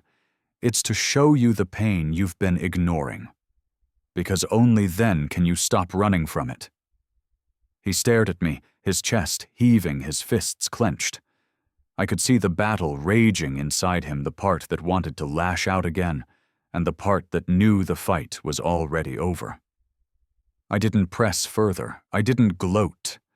I simply let the silence stand, because silence, I'd learned, has a weight all its own. And in that silence, Daniel's fury had nowhere to go. It had to face itself. Daniel stood there, fists clenched at his sides, his breath coming sharp and shallow. His eyes darted around the room at Maddie, at her parents, at the papers spread across the coffee table, and finally back to me. He looked like a man searching for a door that didn't exist, trapped in the corner he had built for himself. I let the silence hang until it pressed on everyone's shoulders. Then I spoke slow and steady. "You think I came here just to scold you? To lecture you in front of your wife and her parents? No. I came here because there are only two paths left for you now, and I'm not going to pretend you have more options than that." Daniel's eyes narrowed, suspicion flickering behind his anger. "What paths?" I took the folder again, sliding out 2 documents I had prepared in advance. I placed them on the table, side by side, my hands deliberate, my gaze never leaving his face. "Path 1, I said, tapping the first document. "You keep pretending. You double down. You keep lying to Maddie, to her parents, to everyone you've pulled into this mess, and you wait for the world to catch up. Because it will. Creditors don't forget. Investors don't forgive. And when the walls come down, they'll come down hard. Public, humiliating, and final." Maddie's father shifted uncomfortably on the couch, his jaw tightening. Maddie's mother pressed her lips together, pale and tight. I tapped the second document. Path 2. You stop the bleeding now. You sign over the deed to this house immediately. It becomes mine again legally, with no room for doubt. That keeps it out of the hands of creditors, out of foreclosure, out of the ruin you've been steering it toward. You take the hit quietly. Clean exit, no lawsuits, no headlines, just clarity. The words settled heavy in the den. Daniel stared at the papers as though they were foreign objects. His jaw clenched. "You're trying to take everything from me." "No," I said softly. "I'm giving you the only chance you have left. You can lose everything slowly, painfully, in full view of the world. Or you can lose one thing tonight and save the rest of your life from burning down with it." Maddie's mother leaned forward, her voice sharp. Daniel listened to him. Her husband nodded grimly. "He's right. The house is already at risk. Better to cut losses now than watch everything collapse." Maddie's voice was softer, almost pleading. "Daniel, please. I don't care about the house, I care about us. But if you keep lying, if you keep dragging me through this, there won't be an us left." Daniel's head snapped toward her, his voice rising, desperate. "You're all against me. You don't understand. This house, it's proof. Proof that I made it. That I'm not stuck like he was." He jabbed a finger at me, his face twisted with fury. "You never dreamed big. You settled for scraps. I won't live like that." I stepped closer, my voice calm but hard as steel. "You call this dreaming, drowning in debt, dragging your wife's name into loans she didn't know about. That's not dreaming, Daniel. That's destruction. And you're so blinded by pride you can't tell the difference." He glared at me, breathing hard, but I pressed on. "You want to know the real proof of a man's success? It's not a house. It's not a car. It's not numbers on a page. It's whether the people who trust him can still stand beside him when the storm comes. Right now you're standing alone. Look around you." He did. And for the first time, he seemed to notice what I'd already seen. Maddie's arms crossed tightly, her face pale and tense. Her parents rigid, silent, unwilling to defend him. Me steady and calm, unflinching. No one stood with him. His breath caught in his throat. He sank back into his chair, his hands trembling slightly as they hovered over the two documents. "You're forcing me," he whispered. "No," I said evenly. "I'm giving you the choice you've been running from. You can either hold on to pride and watch the world strip you bare, or you can sign tonight and keep some measure of dignity intact." The fire popped loudly in the silence that followed, sparks scattering briefly before fading into ash. Daniel looked at me, his voice breaking. "And if I don't sign, then the world signs for you," I said simply. "And it won't be gentle." Maddie reached out her hand, trembling as it brushed his. "Daniel, please, don't make this worse. Do the right thing." His shoulders sagged. For the first time that night, he looked smaller, not the man who had smirked at me on the porch, not the man who had played king at the head of the dinner table. Just a boy again staring at choices too big for him, choices he had made inevitable with his own lies. His eyes flicked back to me, searching for something, mercy, maybe. But mercy and clarity often wear the same face. I slid a pen across the table. It landed softly against the deed transfer. "It's your call, Daniel." The pen lay there waiting. And for the first time, he had no words. Daniel stared at the pen lying on the table as though it were a loaded weapon. His fingers twitched, but he didn't reach for it. His chest rose and fell quickly, his breathing shallow, uneven. For all the bravado he had worn earlier, this was the moment when the mask had finally shattered. The room was still, everyone watching him. Maddie sat stiff on the couch, her hands knotted together so tightly her knuckles had turned white. Her parents exchanged uneasy glances, waiting for him to act, their earlier smugness long gone. And me, I stood steady, arms crossed, my gaze fixed on my son. "Sign it," I said quietly. "Save yourself the ruin that's coming." Daniel shook his head, slowly, his voice cracking. "You don't get it, Dad. This house, it's the only thing I have left that proves I've made it. If I sign that paper, then what am I? What's left?" I studied him, this man who still thought worth was measured in deeds and property. "You're not defined by the house, Daniel. You never were. You're defined by the truth of how you live, and right now the truth is devouring you." His eyes burned, but not with defiance this time. With shame. His shoulders sagged, the weight of it pressing down at last. And then from the hallway, a soft sound broke the heavy silence. A small voice, groggy, uncertain. Daddy Everyhead turned. At the edge of the hallway, half hidden in the dim light, stood a little girl, Daniel and Maddie's oldest Emily. She was no more than 8, her hair tangled from sleep, a stuffed rabbit clutched tightly in her arms. Behind her, peeking out nervously, was her younger brother, maybe 5. Their wide eyes blinked against the firelight, confused by the tension that filled the room. Maddie gasped softly, rushing to her feet. "Emily, sweetheart, back to bed. Come on." But the children didn't move. They stood frozen, watching the scene, watching their father with fear and confusion. Daniel turned toward them, and for the first time that night, all the fire drained out of him. His eyes softened, his lips parted, as if he wanted to speak, but couldn't. Daddy Emily repeated, her voice trembling. "Why are you yelling?" Daniel swallowed hard. He glanced at Maddie, at me, at the papers on the table. Then his gaze returned to his children, and the mask finally fell away. I saw it in his face, the shame, the realization, the crack in the armor he had worn for so long. He dropped back into his chair, heavily burying his face in his hands. His voice was muffled, broken.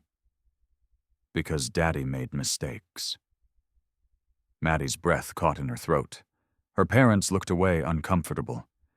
The children clutched each other tighter, their innocence, a mirror reflecting Daniel's failure more clearly than any bank statement could. I stepped forward, slowly placing a hand on the table near the pen. My voice was low, steady, not harsh. Daniel, this is the moment. Not for me, not for Maddie's parents. For them. I nodded toward the children. What kind of father do you want them to remember? The one who lied until the world tore him down, or the one who finally faced the truth, no matter how much it cost? Daniel lifted his head slowly. His eyes were red, his face pale. He looked at me, then at the pen, then at his children again.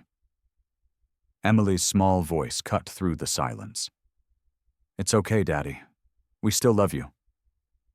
Those words struck him harder than anything I had said. His hand trembled as it reached out, fingers brushing the pen. Maddie whispered his name, her voice soft, urging, but gentle. Daniel picked up the pen. His hand shook so badly the metal rattled against the table. He stared at the paper in front of him, the lines that would strip him of the house he had claimed as proof of his success. His jaw tightened, his lips pressed together. And then, slowly, deliberately, he signed. The room exhaled. Maddie closed her eyes, her body sagging with relief. Her parents exchanged a glance, grim but satisfied. The children, still confused, only knew that something important had just happened. Daniel set the pen down and pushed the paper away, his hand trembling as though it had just lifted a weight too heavy to carry. He leaned back in his chair, his eyes hollow, his chest heaving. It's done, I said softly. Daniel looked up at me, then his voice barely above a whisper.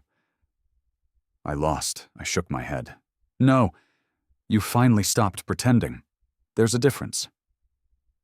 He glanced at his children, his eyes filling with tears he couldn't hold back anymore. Maddie moved to his side, placing a hand gently on his shoulder. For the first time in years, I saw something in my son's face I hadn't seen since he was a boy, humility. Fragile, painful, but real. I gathered the papers back into the folder, sliding it closed with care. The deed was mine again. The house was safe, but more than that, the truth was out in the open. No more lies, no more masks. The children lingered in the doorway, still holding their stuffed toys, still staring at their father. And Daniel, his voice broken, called out to them, "Come here." They hesitated, then shuffled forward, climbing onto his lap, curling into his arms. He held them close, his tears falling freely now, his shoulders shaking. Maddie knelt beside him, wrapping her arms around all three. I watched in silence. Not gloating, not triumphant, just steady. Because this was never about revenge. It was about truth, about breaking the cycle before it swallowed another generation whole. Daniel had signed the paper, but more importantly, he had signed away the illusion. And in its place, perhaps something real could finally begin. The fire in the den had burned low, casting long, flickering shadows across the room. Daniel still sat in the chair, his children curled into his lap, their tiny arms wrapped around him as though they were the only anchor he had left. Maddie knelt at his side, her hand resting gently on his shoulder, her face pale but softened with something closer to pity than anger. The papers lay on the table, the ink of Daniel's signature still drying. One line on one page, but it carried the weight of decades. The weight of arrogance finally surrendered the weight of truth pressed too hard to ignore. I stepped forward and slid the signed deed toward myself, the scrape of paper on wood echoing in the stillness. My fingers rested on it, not to claim victory, but to seal the moment. It's done, I said quietly. Daniel lifted his head slowly, his face streaked with tears. His voice was hoarse, raw, from words that had burned his throat. "So that's it then. I give up everything." "And you," he gestured toward me weakly. "You walk away with the house. Like you always wanted." I shook my head, my voice even. "This house was never about winning or losing, Daniel. It was never about me taking it from you. It was about saving it from what you were turning it into." He blinked at me, confusion flashing briefly behind the exhaustion in his eyes. Maddie looked up too, her brows furrowed, her lips parted as though she wanted to ask, but didn't dare. I turned to her, my tone firm, but not unkind. "You've lived here. You've seen what he tried to build. But this place, it's not just wood and stone. It's sacrifice. It's Caroline's laughter. It's the hours I worked until my back broke just to keep it standing. It's memory, and I'll be damned before I let creditors or arrogance strip it bare." Maddie swallowed hard, her eyes glistening. For the first time since the night began, she nodded. Not in obedience, but in understanding. Her parents, still seated stiffly on the couch, shifted uncomfortably. Maddie's father cleared his throat. His voice quieter now. Perhaps it's for the best. "Better to resolve things quietly." Quietly, I repeated softly, though my gaze never left Daniel's. "Quiet is all I've had for 20 years. Quiet letters that went unanswered. Quiet birthdays spent alone. Quiet nights sitting in this house by myself, wondering if my son even remembered my name. I've learned to live with quiet. But the silence ends tonight." Daniel winced at my words, but he didn't argue. He couldn't. The paper spoke louder than either of us ever could. Maddie glanced at her husband, then at the folder I was gathering. Her voice was hesitant, almost trembling. Do you need me to sign too?" The room fell still again. Maddie's parents looked at her sharply, their surprise barely masked. Daniel froze, his children shifting uneasily on his lap, as though sensing the tension. "Yes," I said softly, pulling another page from the folder. "Your name is on the joint records. If we're to keep this clean, it needs both signatures." Her hand hovered uncertainly in the air. She looked at Daniel, searching his face, perhaps for permission, perhaps for reassurance. He looked back at her, his lips pressed tight, his eyes hollow. And for the first time, he didn't order, didn't cajole, didn't manipulate. He simply gave the smallest of nods. Maddie exhaled shakily and reached for the pen. Her fingers trembled as she set it to paper, her hand hesitating before each stroke. When she finished, she set the pen down, as though it burned her. "There," she whispered. "It's done." Her parents shifted again, their faces tight with disapproval, but they didn't speak. Perhaps they knew there was nothing left to say. I gathered the papers, carefully tucking them back into the folder with the precision of a man handling something sacred. When the clasp snapped shut, the sound seemed to close a chapter, not just of this night, but of years, maybe decades. Daniel looked at me, his voice hollow. "You've been waiting for this. All these years. To have me crawl." I shook my head. "I didn't want you to crawl, Daniel. I wanted you to stand, but not on lies, not on the backs of people you swore to love. I wanted you to stand on something real." His eyes filled with fresh tears. He looked down at his children, still nestled against him, their innocent faces lifted in confusion. His voice cracked as he whispered almost to himself, "What will they think of me?" I stepped closer, lowering my voice. "They'll think of you as a father who finally stopped running. Maybe not tonight. Maybe not tomorrow. But one day they'll remember this moment not as the night you lost a house, but as the night you faced the truth." Daniel closed his eyes, his body shuddering with quiet sobs. Maddie tightened her arms around him, whispering something I couldn't hear. Her parents rose from the couch, their faces grim, their silence, louder than words. I turned toward the fire, watching the embers glow faintly in the hearth. The den felt smaller now, not because of the walls, but because of the weight lifted. For the first time in years, I wasn't drowning in silence. The truth had been spoken. The signatures were on paper. The house Caroline's house was safe.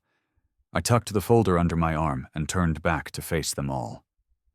My voice was calm, steady, final. This chapter is closed. What you do next, that's up to you. But this house will not be built on lies. Daniel didn't look up. Maddie bowed her head. Her parents exchanged one last glance, then moved toward the door. The children clung tighter to their father, confused, but sensing the end of something important.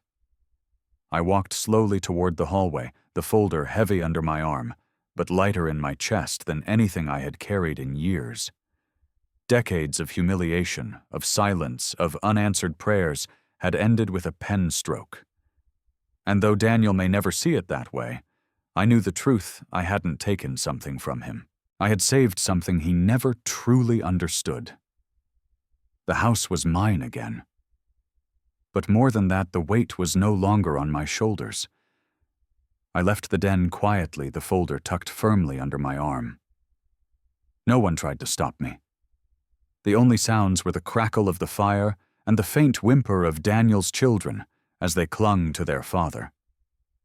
The house felt heavy, saturated with the weight of everything that had been said. But for me there was a strange lightness, like carrying a burden for so long that your shoulders no longer realize it's gone. I walked down the hallway past photographs Caroline had hung decades ago. Family trips to the lake. Daniel as a boy holding up a fish almost as big as he was, Caroline laughing in a sundress with the wind tugging at her hair.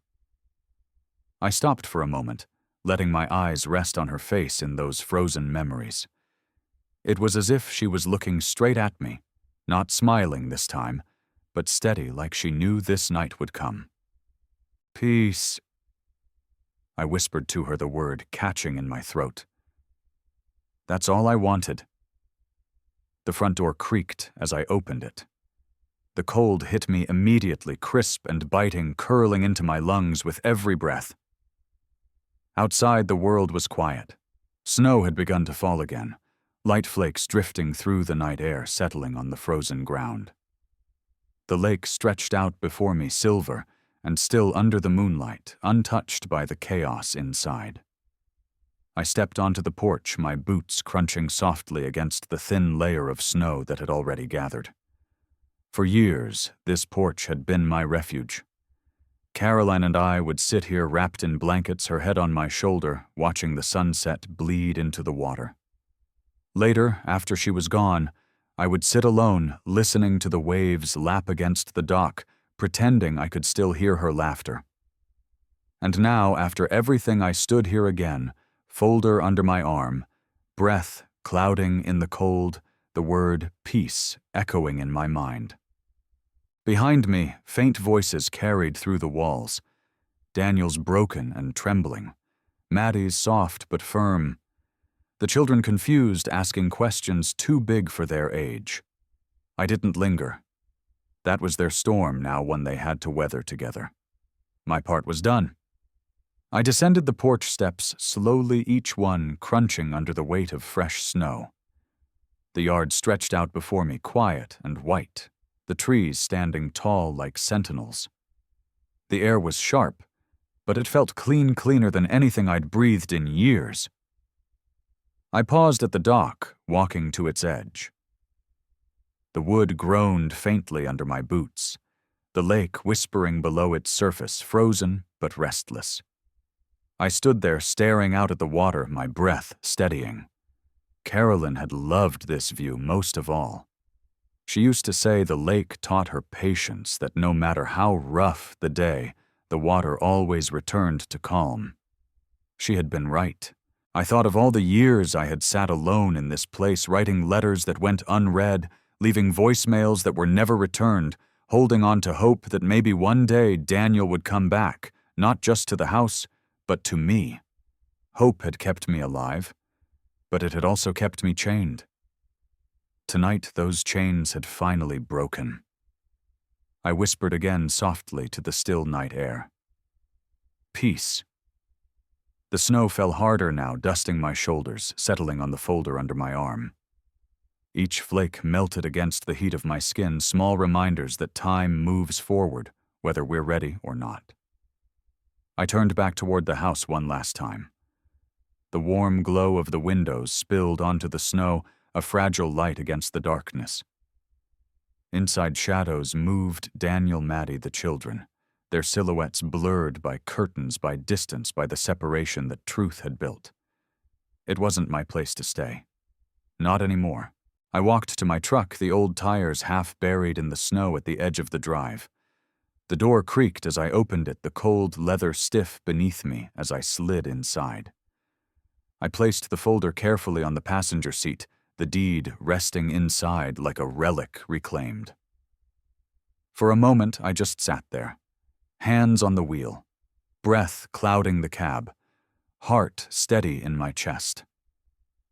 For the first time in years, I wasn't waiting for a call that would never come. I wasn't writing letters that would never be read. I wasn't begging for love that had already left.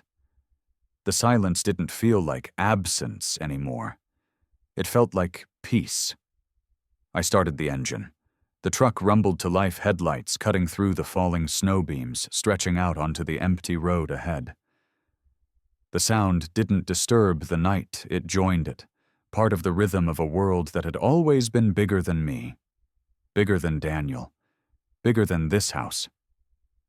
As I pulled onto the road, I didn't look back again. Some chapters don't deserve a final glance. The folder sat beside me, quiet, unassuming. It wasn't just paper. It was proof. Proof that patience hadn't been wasted. Proof that silence hadn't been surrender.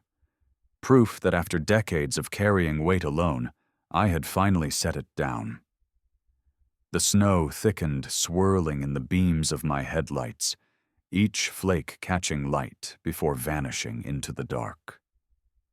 And as the house disappeared behind me, I felt something I hadn't felt in years, a stillness in my chest, a calmness in my breath. It wasn't joy, it wasn't triumph, it was peace.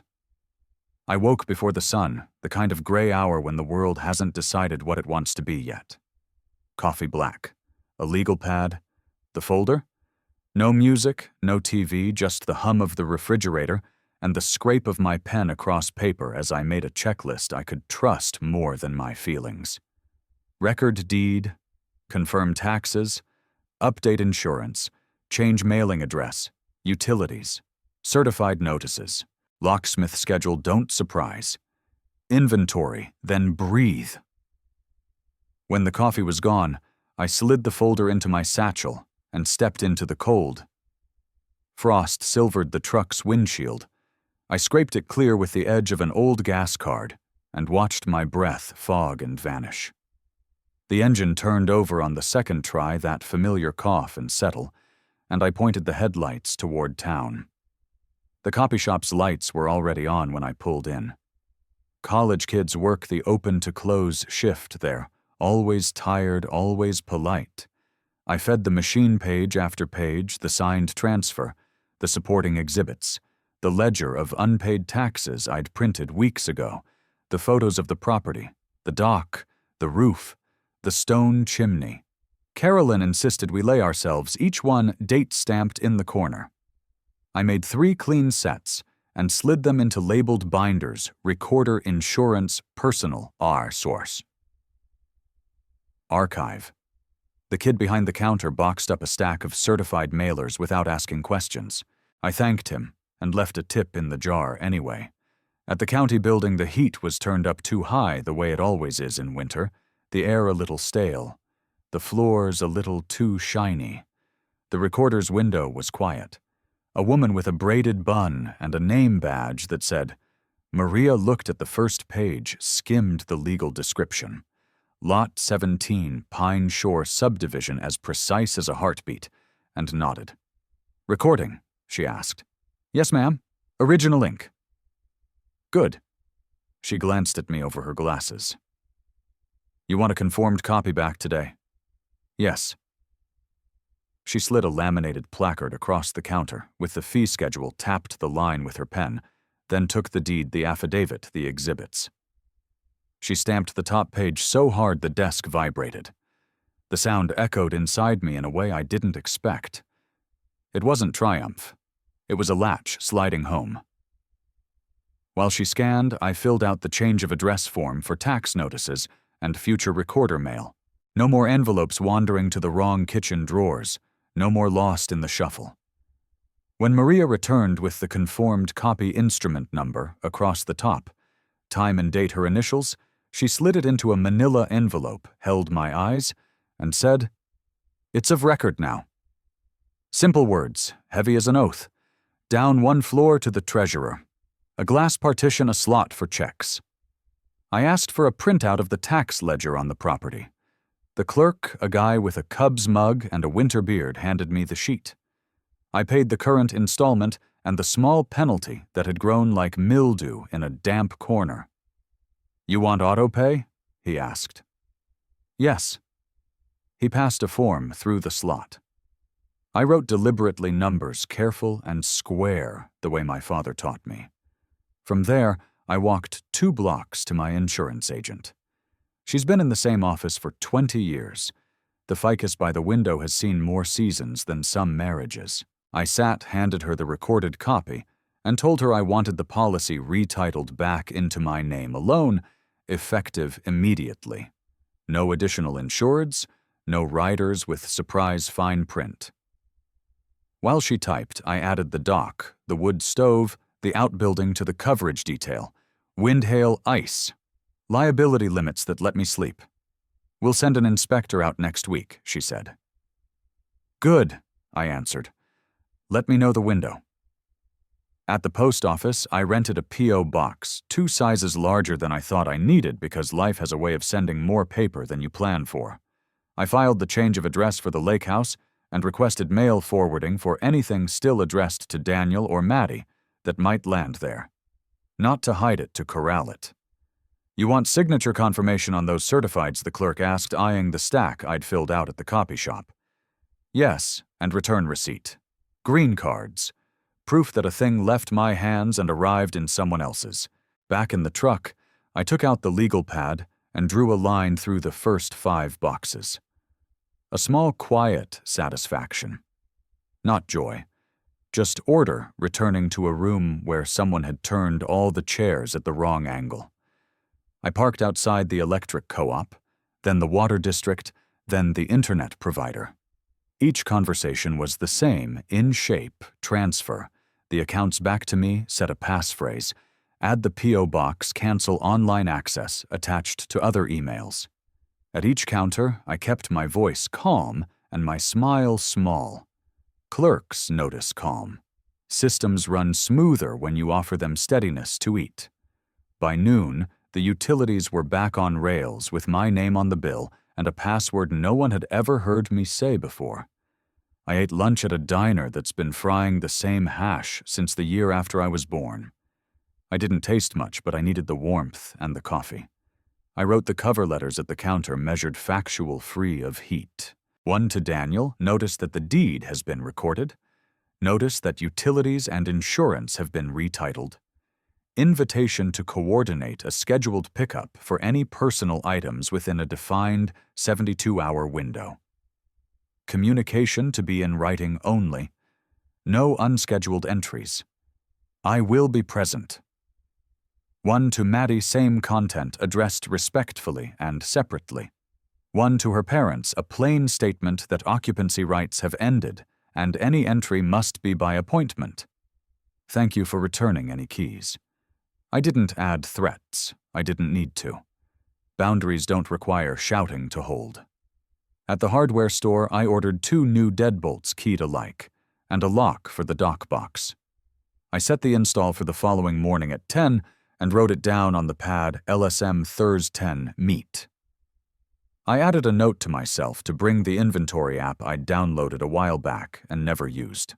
If they wanted to claim a thing, I'd be ready to document it, label it, photograph it, and hand it to them with a receipt line and a date. Clean lines, clean hands. In the afternoon, I drove back to the lake not to stay, just to stand on the gravel and look at the place from a remove. The windows were quiet. A toy truck sat tipped on its side near the porch steps, where a child's boot had probably nudged it. I set my phone on the hood of the truck and recorded a slow, steady pan of the exterior date-time snow still crusted along the eaves, the downspouts clear the porch light off. I narrated nothing. The camera could carry the facts without my voice. Back in town, I stopped at the station long enough to ask for a civil standby number in case I needed it during the pickup. The officer at the desk wrote it on a card, slid it to me, and said, "Better to call before folks get loud." I nodded. I didn't want loud. I wanted done. By late afternoon, the certified envelopes were stamped and stacked. One to Daniel, one to Maddie, one to her parents, one to the property manager who used to mow when I was out of state, and had at some point started answering to someone else's name for payment. I kept photocopies of everything green card numbers logged on my pad, with small boxes next to each to tick when they returned. I ended the day in the small room I rent above the feed store when I'm in town working on the place. The radiator rattled and then settled into a steady hiss.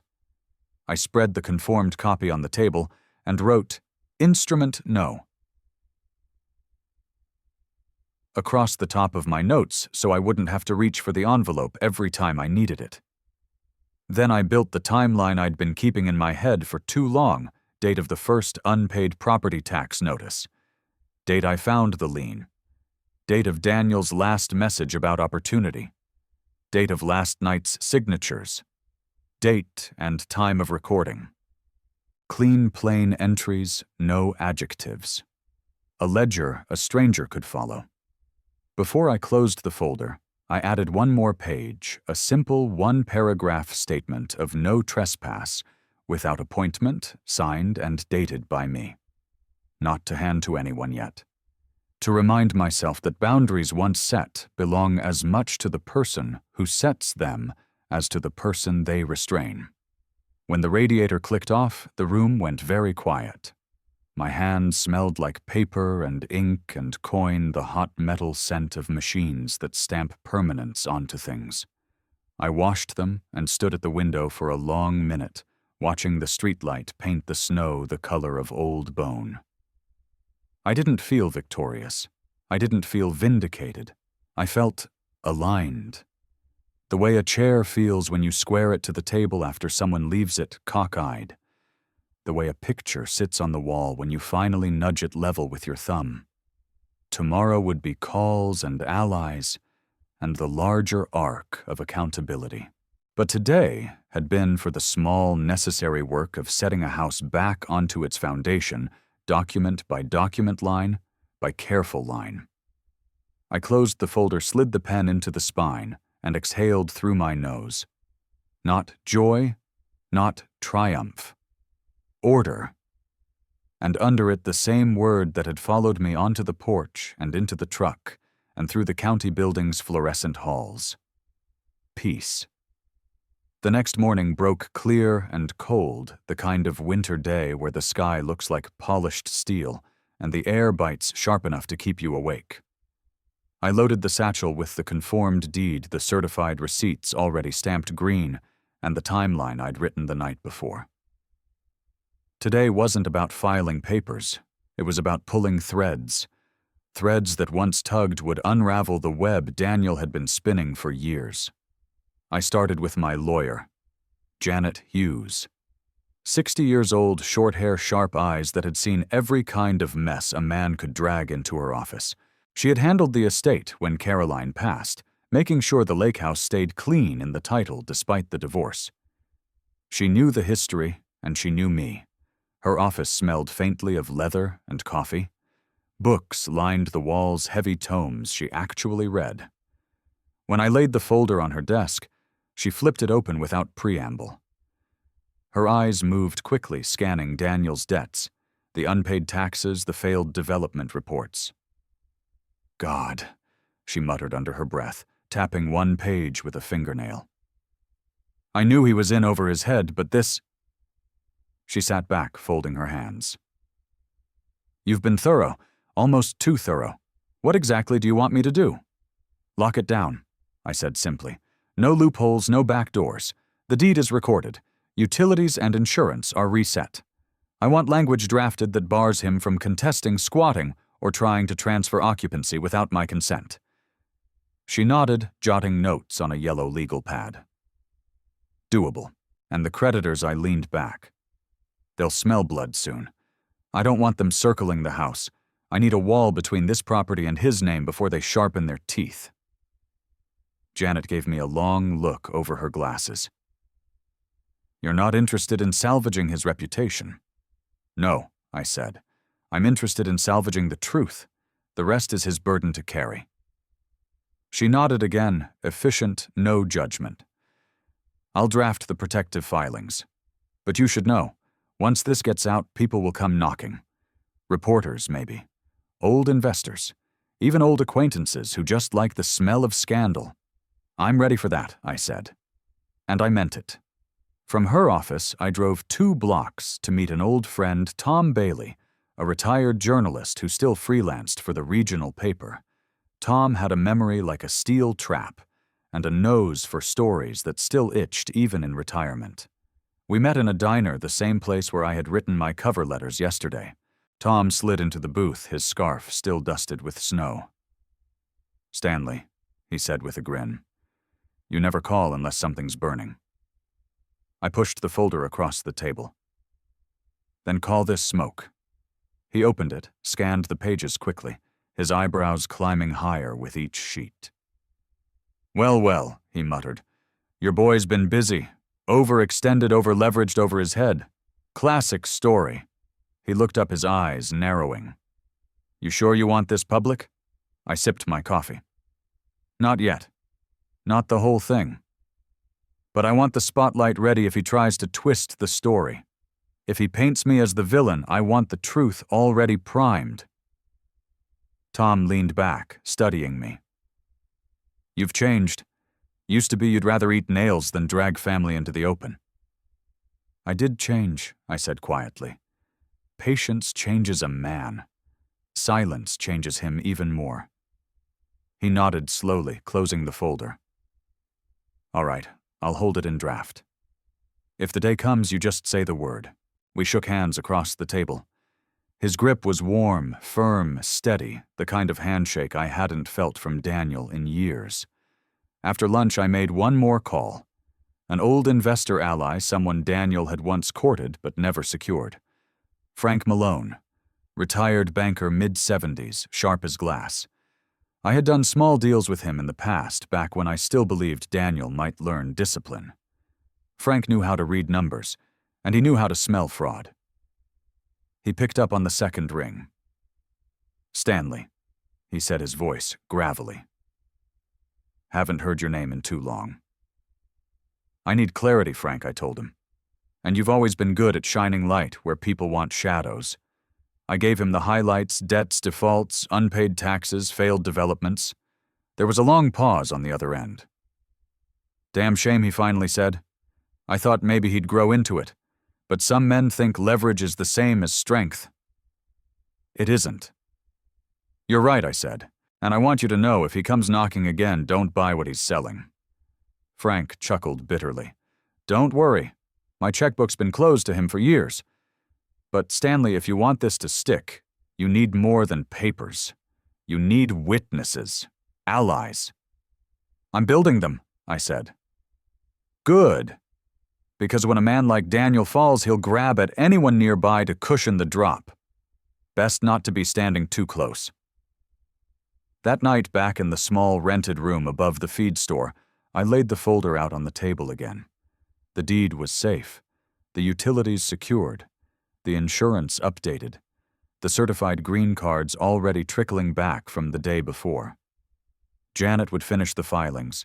Tom would hold the story. Frank had already spread the word through his quiet network. For the first time in decades, I wasn't reacting. I was steering. I sat back staring at the neat stack of papers. Each one represented a thread of accountability, each one tied tighter around the truth Daniel had spent years avoiding. I thought again of Caroline.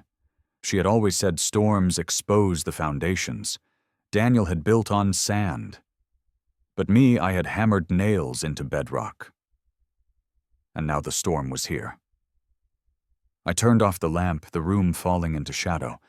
The folder sat in the dark, steady, silent. And for the first time in a long time, I didn't feel the silence as absence. I felt it as strength. A week passed, though it felt longer. Papers were filed, mail delivered signatures, confirmed locks changed. Everything on my checklist had neat lines through it now. The house was mine again, not just in memory, not just in spirit, but in ink and law. Yet the weight I carried wasn't lighter in the way I thought it might be. One afternoon, I drove into town for a routine checkup. The doctor had been nudging me for months about blood pressure, about slowing down. After everything with Daniel, I figured it was wise to listen. The hospital was small, tucked near the edge of the county with narrow hallways and floors that smelled faintly of antiseptic and lemon cleaner. After the appointment, blood-drawn prescriptions adjusted, I didn't head straight to the truck. My feet carried me elsewhere, almost without thought. Down the side corridor past the vending machines and the volunteer desk to the small chapel, tucked in the corner of the building. It wasn't large. Just a dozen wooden pews, a simple altar, and a stained glass window of a dove framed in blue light. The silence inside was different from silence in a house, or silence on the road. This silence breathed. I sat in the third pew from the back, the wood hard under me, the air cool. I pulled the leather satchel from my side, opened it, and drew out a bundle I hadn't touched in years. Letters. Dozens of them folded neatly, rubber-banded together. Some on yellow legal paper, some on stationery. Caroline had once bought for me some on the backs of bills when I couldn't afford proper paper. All of them addressed to Daniel. None of them ever sent. My hands trembled as I held the bundle. I slid the rubber band off and unfolded the first one. Dear son, the house is quiet without you. Your mother keeps asking if you'll call. I told her you're busy, but I hope you'll remember us this weekend. The dock needs fixing, and I thought you might like to help. The lake is beautiful tonight. You'd love it. I remembered writing that one late at night, Caroline already asleep. I remembered folding it carefully, addressing it, stamping it, and then hesitating. Because by then, Daniel had already stopped answering. By then, silence was already louder than words. I picked up another years later in the stack. Daniel, I don't know if you'll read this. Maybe it'll come back in the mail again. But I wanted you to know your mother would be proud of you no matter what. She always believed in your potential. I believe in it too, though I'm tired. I just want to hear your voice. Even once. That would be enough. My throat tightened as I read. I remembered how heavy my chest had felt the night I wrote it, how I had sat at the kitchen table with a candle burning low, waiting for a phone that never rang. Page after page, year after year. Holidays, birthdays, ordinary days when the silence was too much. I read them aloud in the empty chapel, my voice echoing against the wood and glass. My words once meant for him now drifting upward into the quiet. Some letters were angry. You can't ignore me forever. Blood is blood. You may hate me, but I'll always be your father. That's not something you get to erase. Some were tender. I saw a boy fishing on the dock today, and it reminded me of you when you were small. Remember how proud you were of that perch you caught. You held it like a trophy. I'd give anything to see that look on your face again. And some were just plain tired. I don't know what else to say, Daniel. I keep writing because it feels like breathing. If I stop, maybe I'll forget how. But maybe silence is all that's left between us now. Maybe silence is the only answer you'll ever give me." My eyes blurred the words smearing on the page. I closed the stack, gently pressing the letters to my chest. That was the scar of silence, not the absence of words, but the weight of the words you never got to speak. The ones you held back out of fear or pride or simple exhaustion. The ones that sat in a drawer for decades, yellowing, waiting for ears that never came. I sat in that chapel for what felt like hours, the letters spread beside me on the pew, like fragments of a broken mirror. Each one a reflection of the father I had tried to be, the man I had failed to be, the hope I had carried long after it should have died.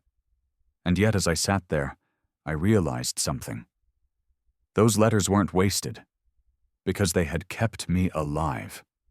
They had kept me tethered to the truth of who I was, even when Daniel's silence threatened to erase me.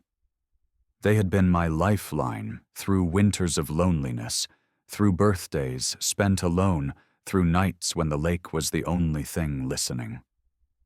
I gathered them carefully, stacking them in order, again sliding the rubber band back around them.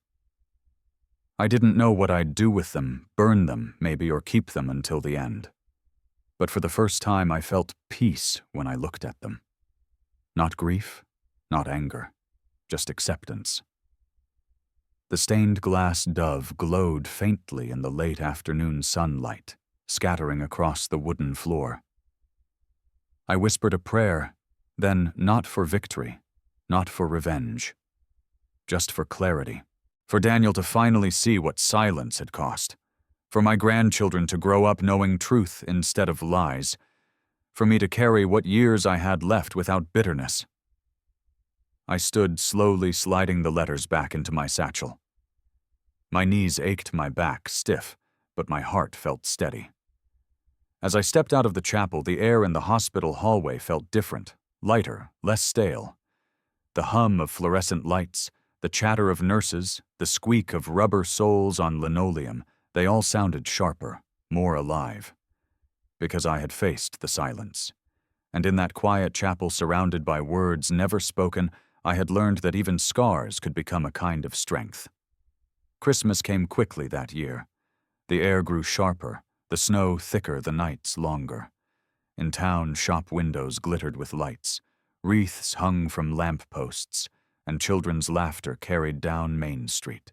I watched it all quietly, hands shoved into the pockets of my coat boots, crunching through snow as I carried groceries back to the truck. The season didn't sting the way it used to. Not as much. The silence around me still pressed in, but it felt different, like a blanket instead of a weight. On Christmas morning, I woke in the small upstairs room above the feed store. Sunlight filtered pale through the frost on the window, painting the walls with a cold glow. I brewed a cup of coffee on the old hot plate, pulled on my sweater, and sat at the wooden table with the bundle of letters still tucked in my satchel nearby. For years, Christmas had been the hardest day. A day meant for family, for voices, for warmth. Instead, it had been me and silence me and a cupcake with one candle me and the sound of my own breath. But this morning, as I sipped my coffee, I heard a knock on the door downstairs. Slow, uncertain. I wasn't expecting anyone. By the time I opened the door, the street was empty. Snowflakes drifted down lazily, the town still quiet in the early hour. But at the base of the door sat a small package wrapped in brown paper and tied with twine. No name, no card, just my address scrawled in a hurried hand. I carried it upstairs, set it on the table, and stared at it for a long while before opening it. My fingers worked carefully at the twine, unwrapping the paper. Inside was a shoebox, plain, a little worn. And within that shoebox, something simple, something that stopped me cold. A drawing. Crayon on construction paper. 2 stick figures standing by a house, a lake drawn in wide blue strokes beside it, a sun smiling in the corner. Underneath, in blocky, uneven letters, was a single word, Grandpa. I sat back, the breath leaving my chest. Beneath the drawing was another smaller, messier, clearly done by a younger hand. This one showed a tall figure with gray hair, holding hands with two smaller figures. Above it was written, "We love you." I couldn't move for a long time. My hands trembled as I traced the lines, the uneven letters, the blunt strokes of color. My grandchildren, Emily and her brother. There was no card, no explanation, but I didn't need one. I knew. Maddie must have helped them send it, maybe slipping it into the post with groceries or handing it quietly to someone in town who owed her a favor. Or maybe Daniel had allowed it. His shame cracking just enough to let this one gesture through. Whatever the path, the message was clear. I wasn't forgotten. I sat there for an hour, staring at those drawings, the tears coming slow and steady. Not tears of grief, not quite of joy, something in between. Something that felt like healing, fragile, and uncertain, but real. I reached for my satchel, pulled out one of the old letters I had written years ago but never sent. I unfolded it, read the words aloud in the quiet room, then laid it beside the drawings. My words, their drawings, two ends of a bridge I thought had collapsed forever. That night, I carried the drawings to the lake house. I didn't go inside. I stood on the porch in the snow, the folder still tucked under my arm, and taped the drawings gently to the inside of the front window, so that when Daniel woke, when Maddie walked into the den, when the children pressed their faces against the glass, they would see them there, simple, bright, undeniable. Not for me, for them.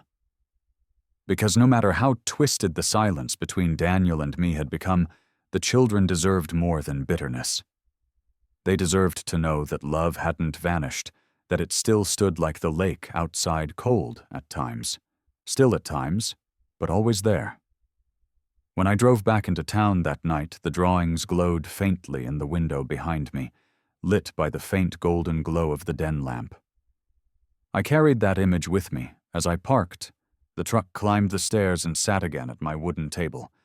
I poured another cup of coffee, set the satchel beside me, and whispered softly into the quiet, "Merry Christmas, Caroline." We're not forgotten after all. The silence answered not with emptiness this time, but with peace. 3 days after Christmas, the phone rang. I wasn't expecting a call. Most days it only buzzed with robocalls or wrong numbers. But when I lifted it from the table and saw the name flash across the screen, my hand tightened. Carolyn. Not the Caroline who had laughed on the porch with me, not the woman whose memory I still spoke to when the nights grew long. No, this was the Caroline who had walked out with Robert Weston all those years ago, the Caroline who had helped Daniel believe I was the anchor keeping him from soaring. My ex-wife. For a long moment, I just stared at the phone. 1,000 thoughts moved through me. Anger, curiosity, weariness. Finally, I answered.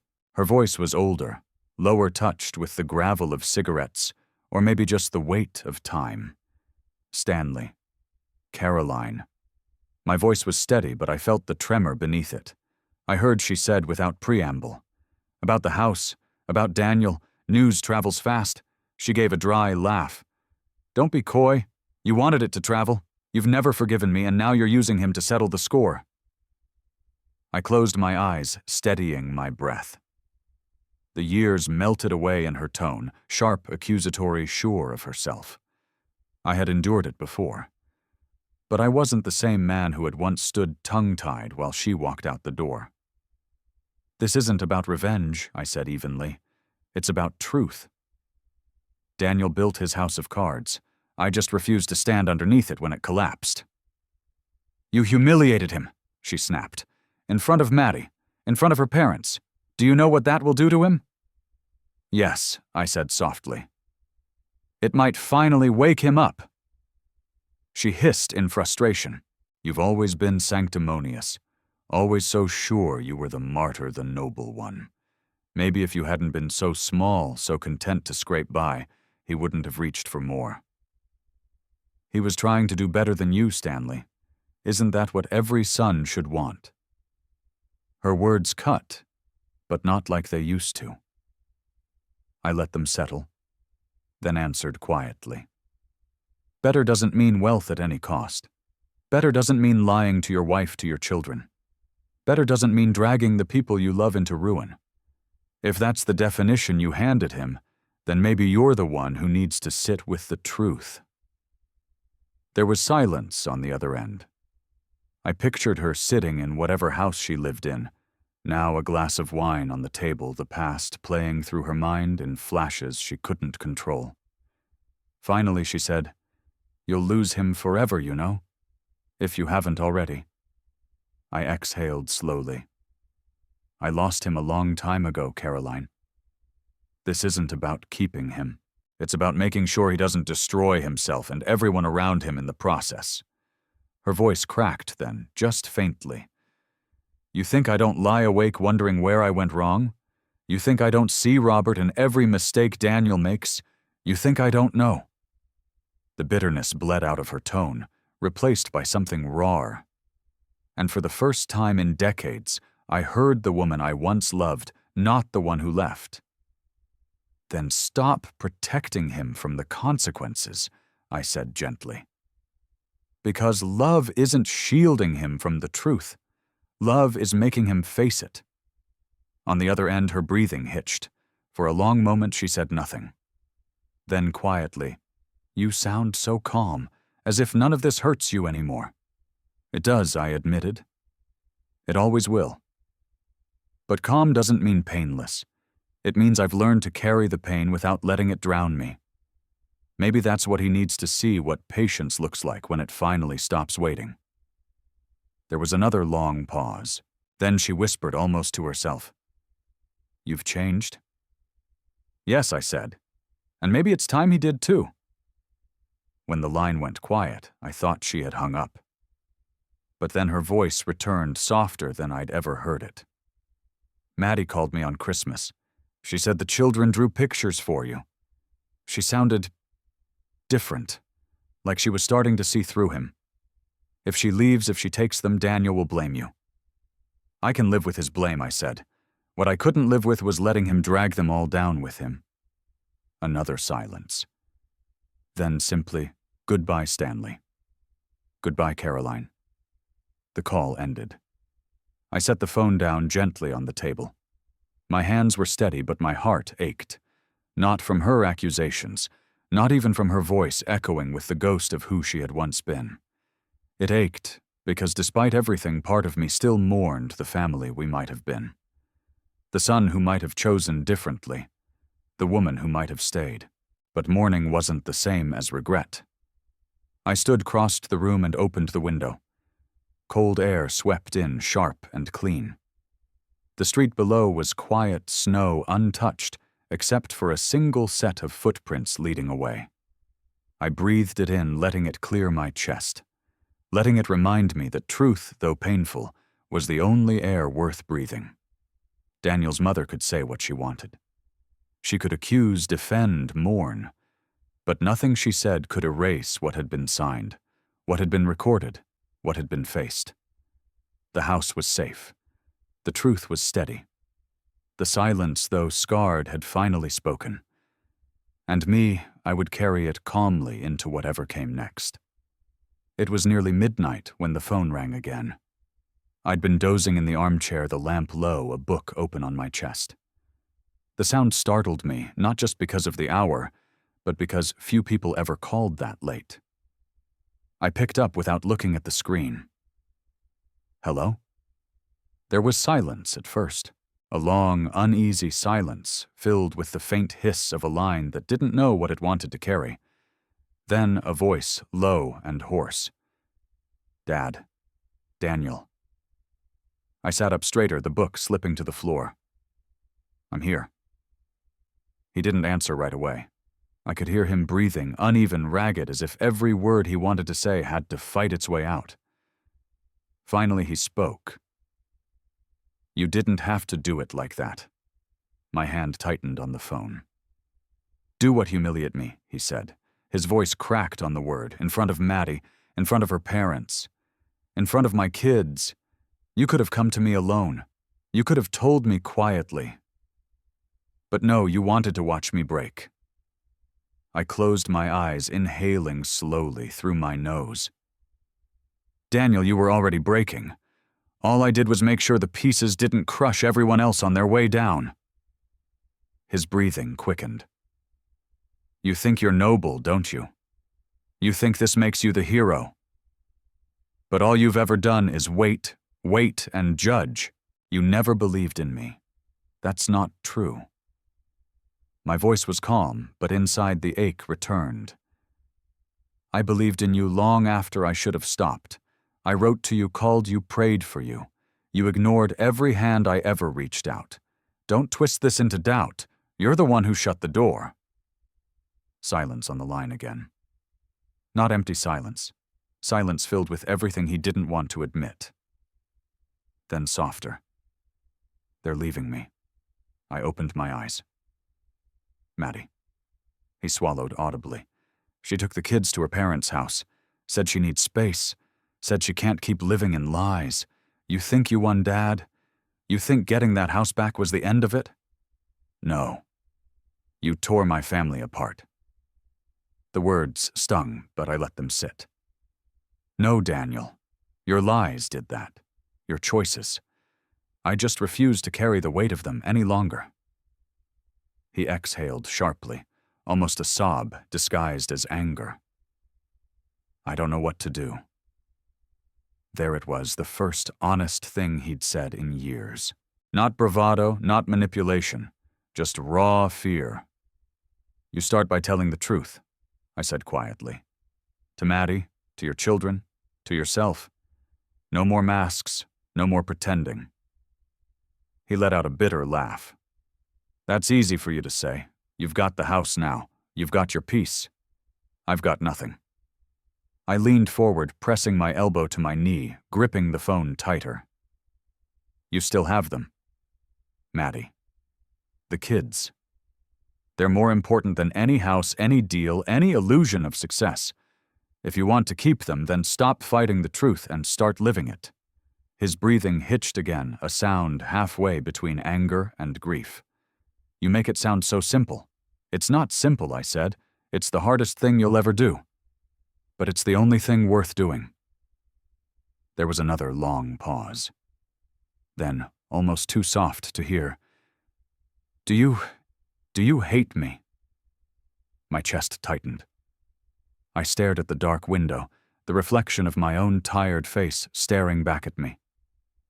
"No, Daniel, I don't hate you. I never have.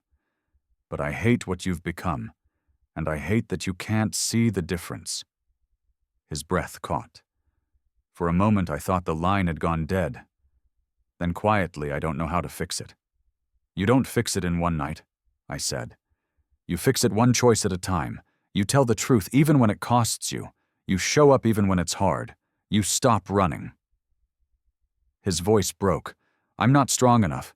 "Then lean on the people who are," I said firmly. "Lean on Maddie. Lean on your kids.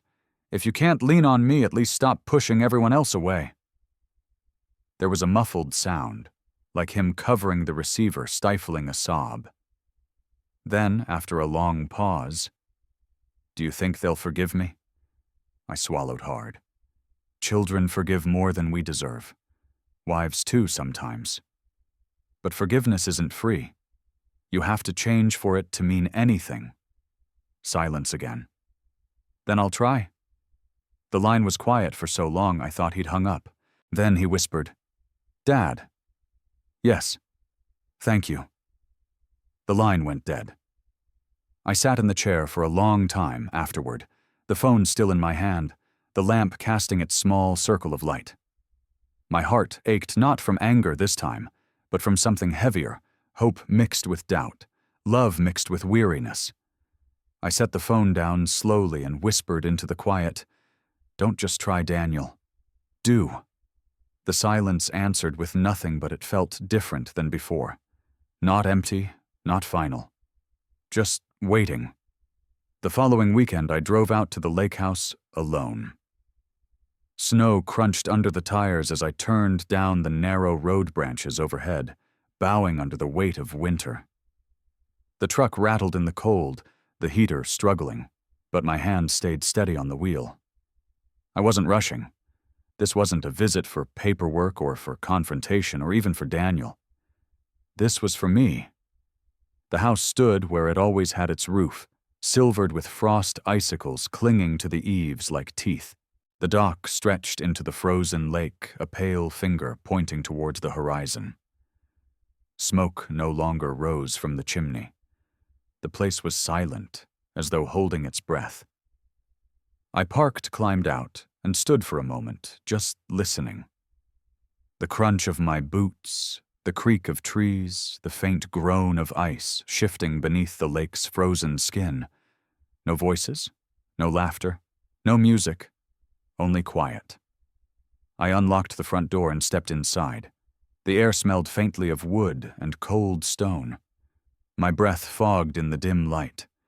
I closed the door behind me, shutting out the wind, and began to walk through each room one by one. The living room was first. Caroline's old rocking chair still sat by the window, though the cushions were threadbare. I ran my hand along the armrest, remembering the way she used to sit there in the evenings humming softly, while Daniel played on the rug with his toys. I could almost hear the rhythm of her chair creaking the sound that once meant home. The dining room table was scratched and worn, but solid. I traced one groove I remembered well the night Daniel spilled juice during a game of checkers and dragged a fork across the wood in frustration. Caroline had scolded him, but I had only laughed. I hadn't minded the mark. It was proof of living. In the kitchen, the cupboards were half empty, the shelves dusty. I opened one drawer and found a faded deck of cards. Caroline and I used to play rummy at this very counter, her laughter ringing bright when she won, which was most of the time. Upstairs, the bedrooms told their own stories. The master room still held the quilt she'd stitched years ago, each square a patch from old clothes, Daniel's baby shirt, one of my work flannels, a dress she no longer wore. The fabric had faded, but the stitches held. Daniel's old room was smaller than I remembered. Posters peeled from the walls, corners curled. An old baseball mitt sat on the shelf, dry and cracked with age. I picked it up, turned it over in my hands, and for a moment I was back in the yard, tossing a ball back and forth, listening to his laughter echo across the grass. I set it down gently and moved on. At last I climbed the narrow stairs to the attic. Dust motes swirled in the pale light from the single window. Boxes lined the walls, stacked haphazardly. I opened one at random. Inside were photo albums, our first Christmas in the house. Daniel at 5, grinning with missing teeth. Carolyn in the garden with her hands full of sunflowers. I sat cross-legged on the floor and flipped through them slowly, page by page. The years fell away with each photograph. It struck me then how much a house remembers. More than people sometimes. More than children who forget the sacrifices. More than spouses who leave. More than friends who vanish. A house holds it all quietly, faithfully, waiting for someone to walk back in and notice. I closed the album and sat in the stillness for a long while. My breath echoed in the rafters. When I finally rose, I walked back downstairs and stood in the center of the living room. My hands rested on the back of Caroline's rocking chair. My chest tightened with a question I hadn't allowed myself to ask until now.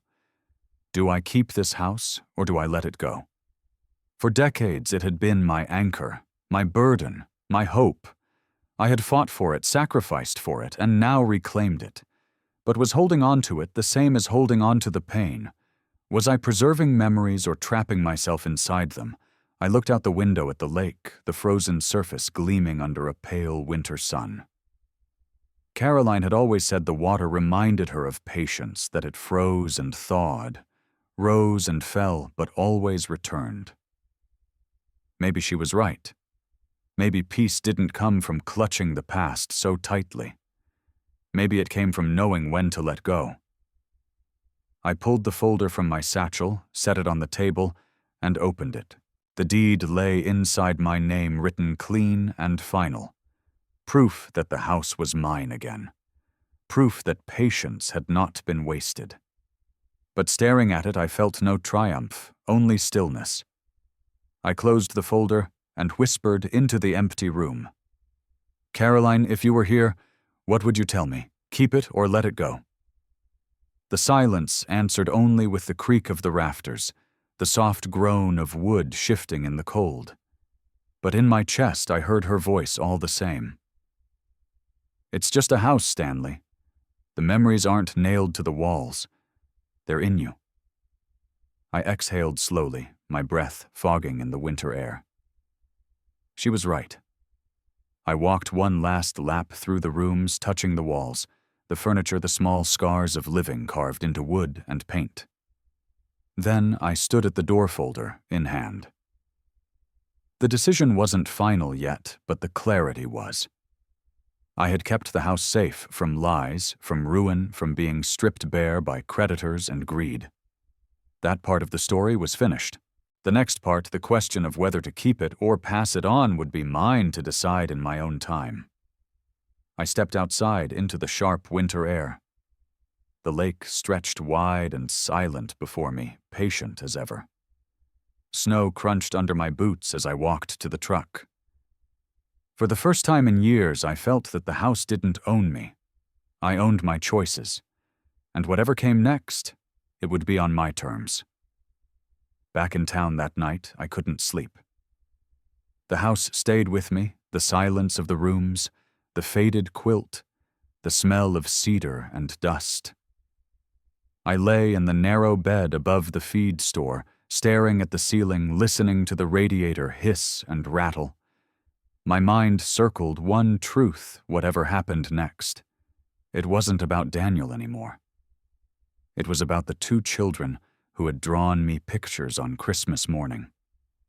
Near dawn, I sat up, swung my legs over the side of the bed, and pulled the satchel into my lap.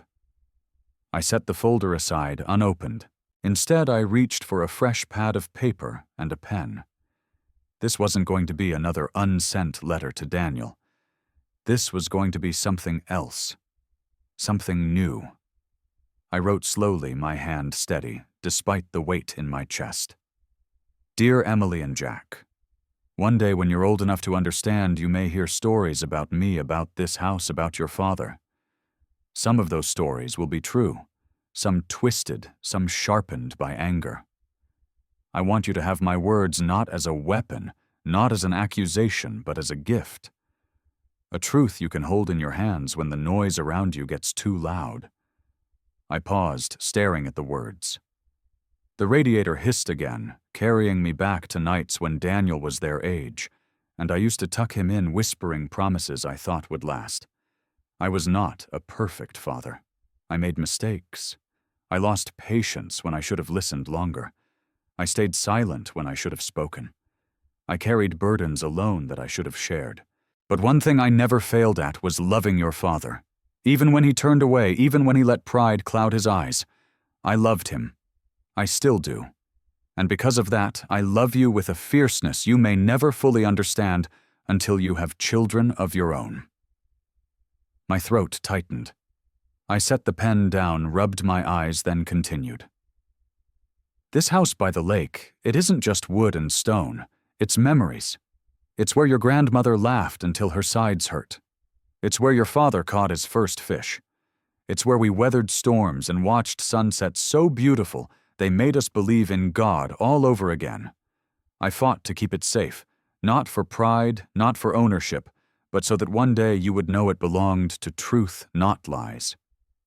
I sat back listening to the hum of the street below as the first delivery trucks rumbled by. One day when the time is right, this house will be yours, not as a prize, not as a burden, but as a reminder that truth matters, that love is work, that peace is earned, And if your father finds his way back to that truth, then perhaps it will be his again too through you. But that will be for the future to decide. I ended simply with love that never breaks, Grandpa. When I finished, I folded the pages carefully and slid them into a plain envelope. I didn't seal it, not yet. I placed it inside the folder beside the deed. Both would stay together until I knew what to do. Later that morning, I walked to the bank and opened a small safe deposit box. The clerk led me to a quiet room, the fluorescent lights buzzing faintly. I set the folder inside, closed the box, and slid the key onto my ring. When the door clanged shut, I felt something shift in me. Not finality, just readiness. For years I had written letters that never left my drawer. Words meant for Daniel that died in silence. This letter was different. This letter was a seed planted for the future, waiting to be opened by hands that still carried innocence. That evening I sat by the lake again. The air was bitter, but the sky was clear stars, sharp against the black. I thought of Caroline, of her quilt, of her voice, saying patience was the hardest kind of love. She had been right. It had taken me decades to understand that patience wasn't waiting for someone else to change. Patience was preparing for the day they might, and being steady enough to stand when they finally looked for you. I didn't know if Daniel would ever change, but I knew his children deserved more than silence. They deserved a truth preserved for them clean and steady, uncorrupted by pride. As I left the lake house that night, I looked back one last time. The porch was dark, the windows quiet, the dock reaching into frozen stillness. For the first time in years, I didn't wonder whether I belonged inside. I knew. This house was no longer a battleground. It was a legacy, and I would guard it until the time was right to pass it on. I returned to the lake house one final time in the new year. The snow had melted back just enough for the gravel drive to show through patches of ice glistening like glass in the winter sun. The house stood still and steady, no longer looming over me as a burden, but resting as it was meant to, quiet, patient waiting. Inside, I walked through the rooms one last time. The rocking chair, the scarred dining table, the quilt upstairs. Every piece still whispered of Caroline of Daniel as a boy of laughter and arguments and small joys that had stitched a life together. And for the first time, I didn't feel weighed down by them. They weren't chains anymore. They were simply memories, and memories can be carried lightly if you choose. I sat by the window overlooking the lake, the same place Caroline used to sit. The water was still frozen, the surface white and silent. But I knew soon enough it would thaw. That was the rhythm of the lake and the rhythm of life. Freeze, thaw, stillness, renewal. I thought about Daniel, about the boy he was, the man he became, and the father he was struggling to learn how to be. I didn't know if he would change. I didn't know if Maddie would stay, if the children would forgive, if he would ever learn the difference between pride and love. But I had done my part. I had given him truth when lies were about to consume him, and now the rest was his to choose. For me, the lesson was clear. Silence had been my companion for too long. I thought patience meant waiting quietly, bearing the weight, hoping someone would come around on their own. But patience is more than waiting. Patience is holding on to truth without letting it rot inside you. Patience is speaking when silence becomes poison. I looked at the folder on the table beside me. The deed, the letter for Emily and Jack, the record of a house reclaimed not by force, but by clarity. That folder wasn't just paperwork. It was a map of my life's journey. Every choice, every sacrifice, every scar of silence drawn into lines of ink and signed with names that couldn't be erased. And now it was also a promise, because one day when my grandchildren are grown, they'll read my words. They'll see the truth of who their grandfather was: not perfect, not always strong, but steady. A man who refused to let lies write the ending of his family's story. A man who finally learned that peace doesn't come from winning or from holding on too tight. Peace comes from letting truth do its quiet, relentless work. I rose from the chair, stepped out onto the porch, and breathed in the cold air. It filled my lungs sharp and clean. The lake glittered under the low sun. Somewhere far off, I thought I heard children's laughter. Maybe it was memory. Maybe it was hope. Either way, it made me smile. So here is what I want to leave you with. Not Daniel's downfall, not my victory, not the house itself, but the lesson. If you love someone, don't let silence be your only language. Speak the truth even when it hurts, especially when it hurts. Because lies grow in silence, and silence turns into distance, and one day you wake up and realize you've lost years you'll never get back. I lost too many years with my son because I mistook patience for surrender. Don't make that mistake. Patience without truth isn't love, it's absence. Love is steady, but it must also be honest. And when you finally choose honesty, when you finally stop letting silence be the wall between you, you may find what I found: peace. Not the loud, triumphant kind, but the quiet peace that lets you breathe again. That's my story. That's my truth. If it means something to you, if you've carried silence in your own life, if you've let lies grow where truth should have stood, then take this as your sign. Speak. Write. Call. Tell the people you love what they need to hear before silence writes your story for you. And if this story touched you, I want to hear from you. Leave a comment below. Tell me where you're watching from, or share your own story. Subscribe if you haven't already so more people can hear these lessons and maybe find the courage to face their own silence. Because in the end, we're all just trying to leave behind something true. And truth even scarred is the only legacy worth passing on.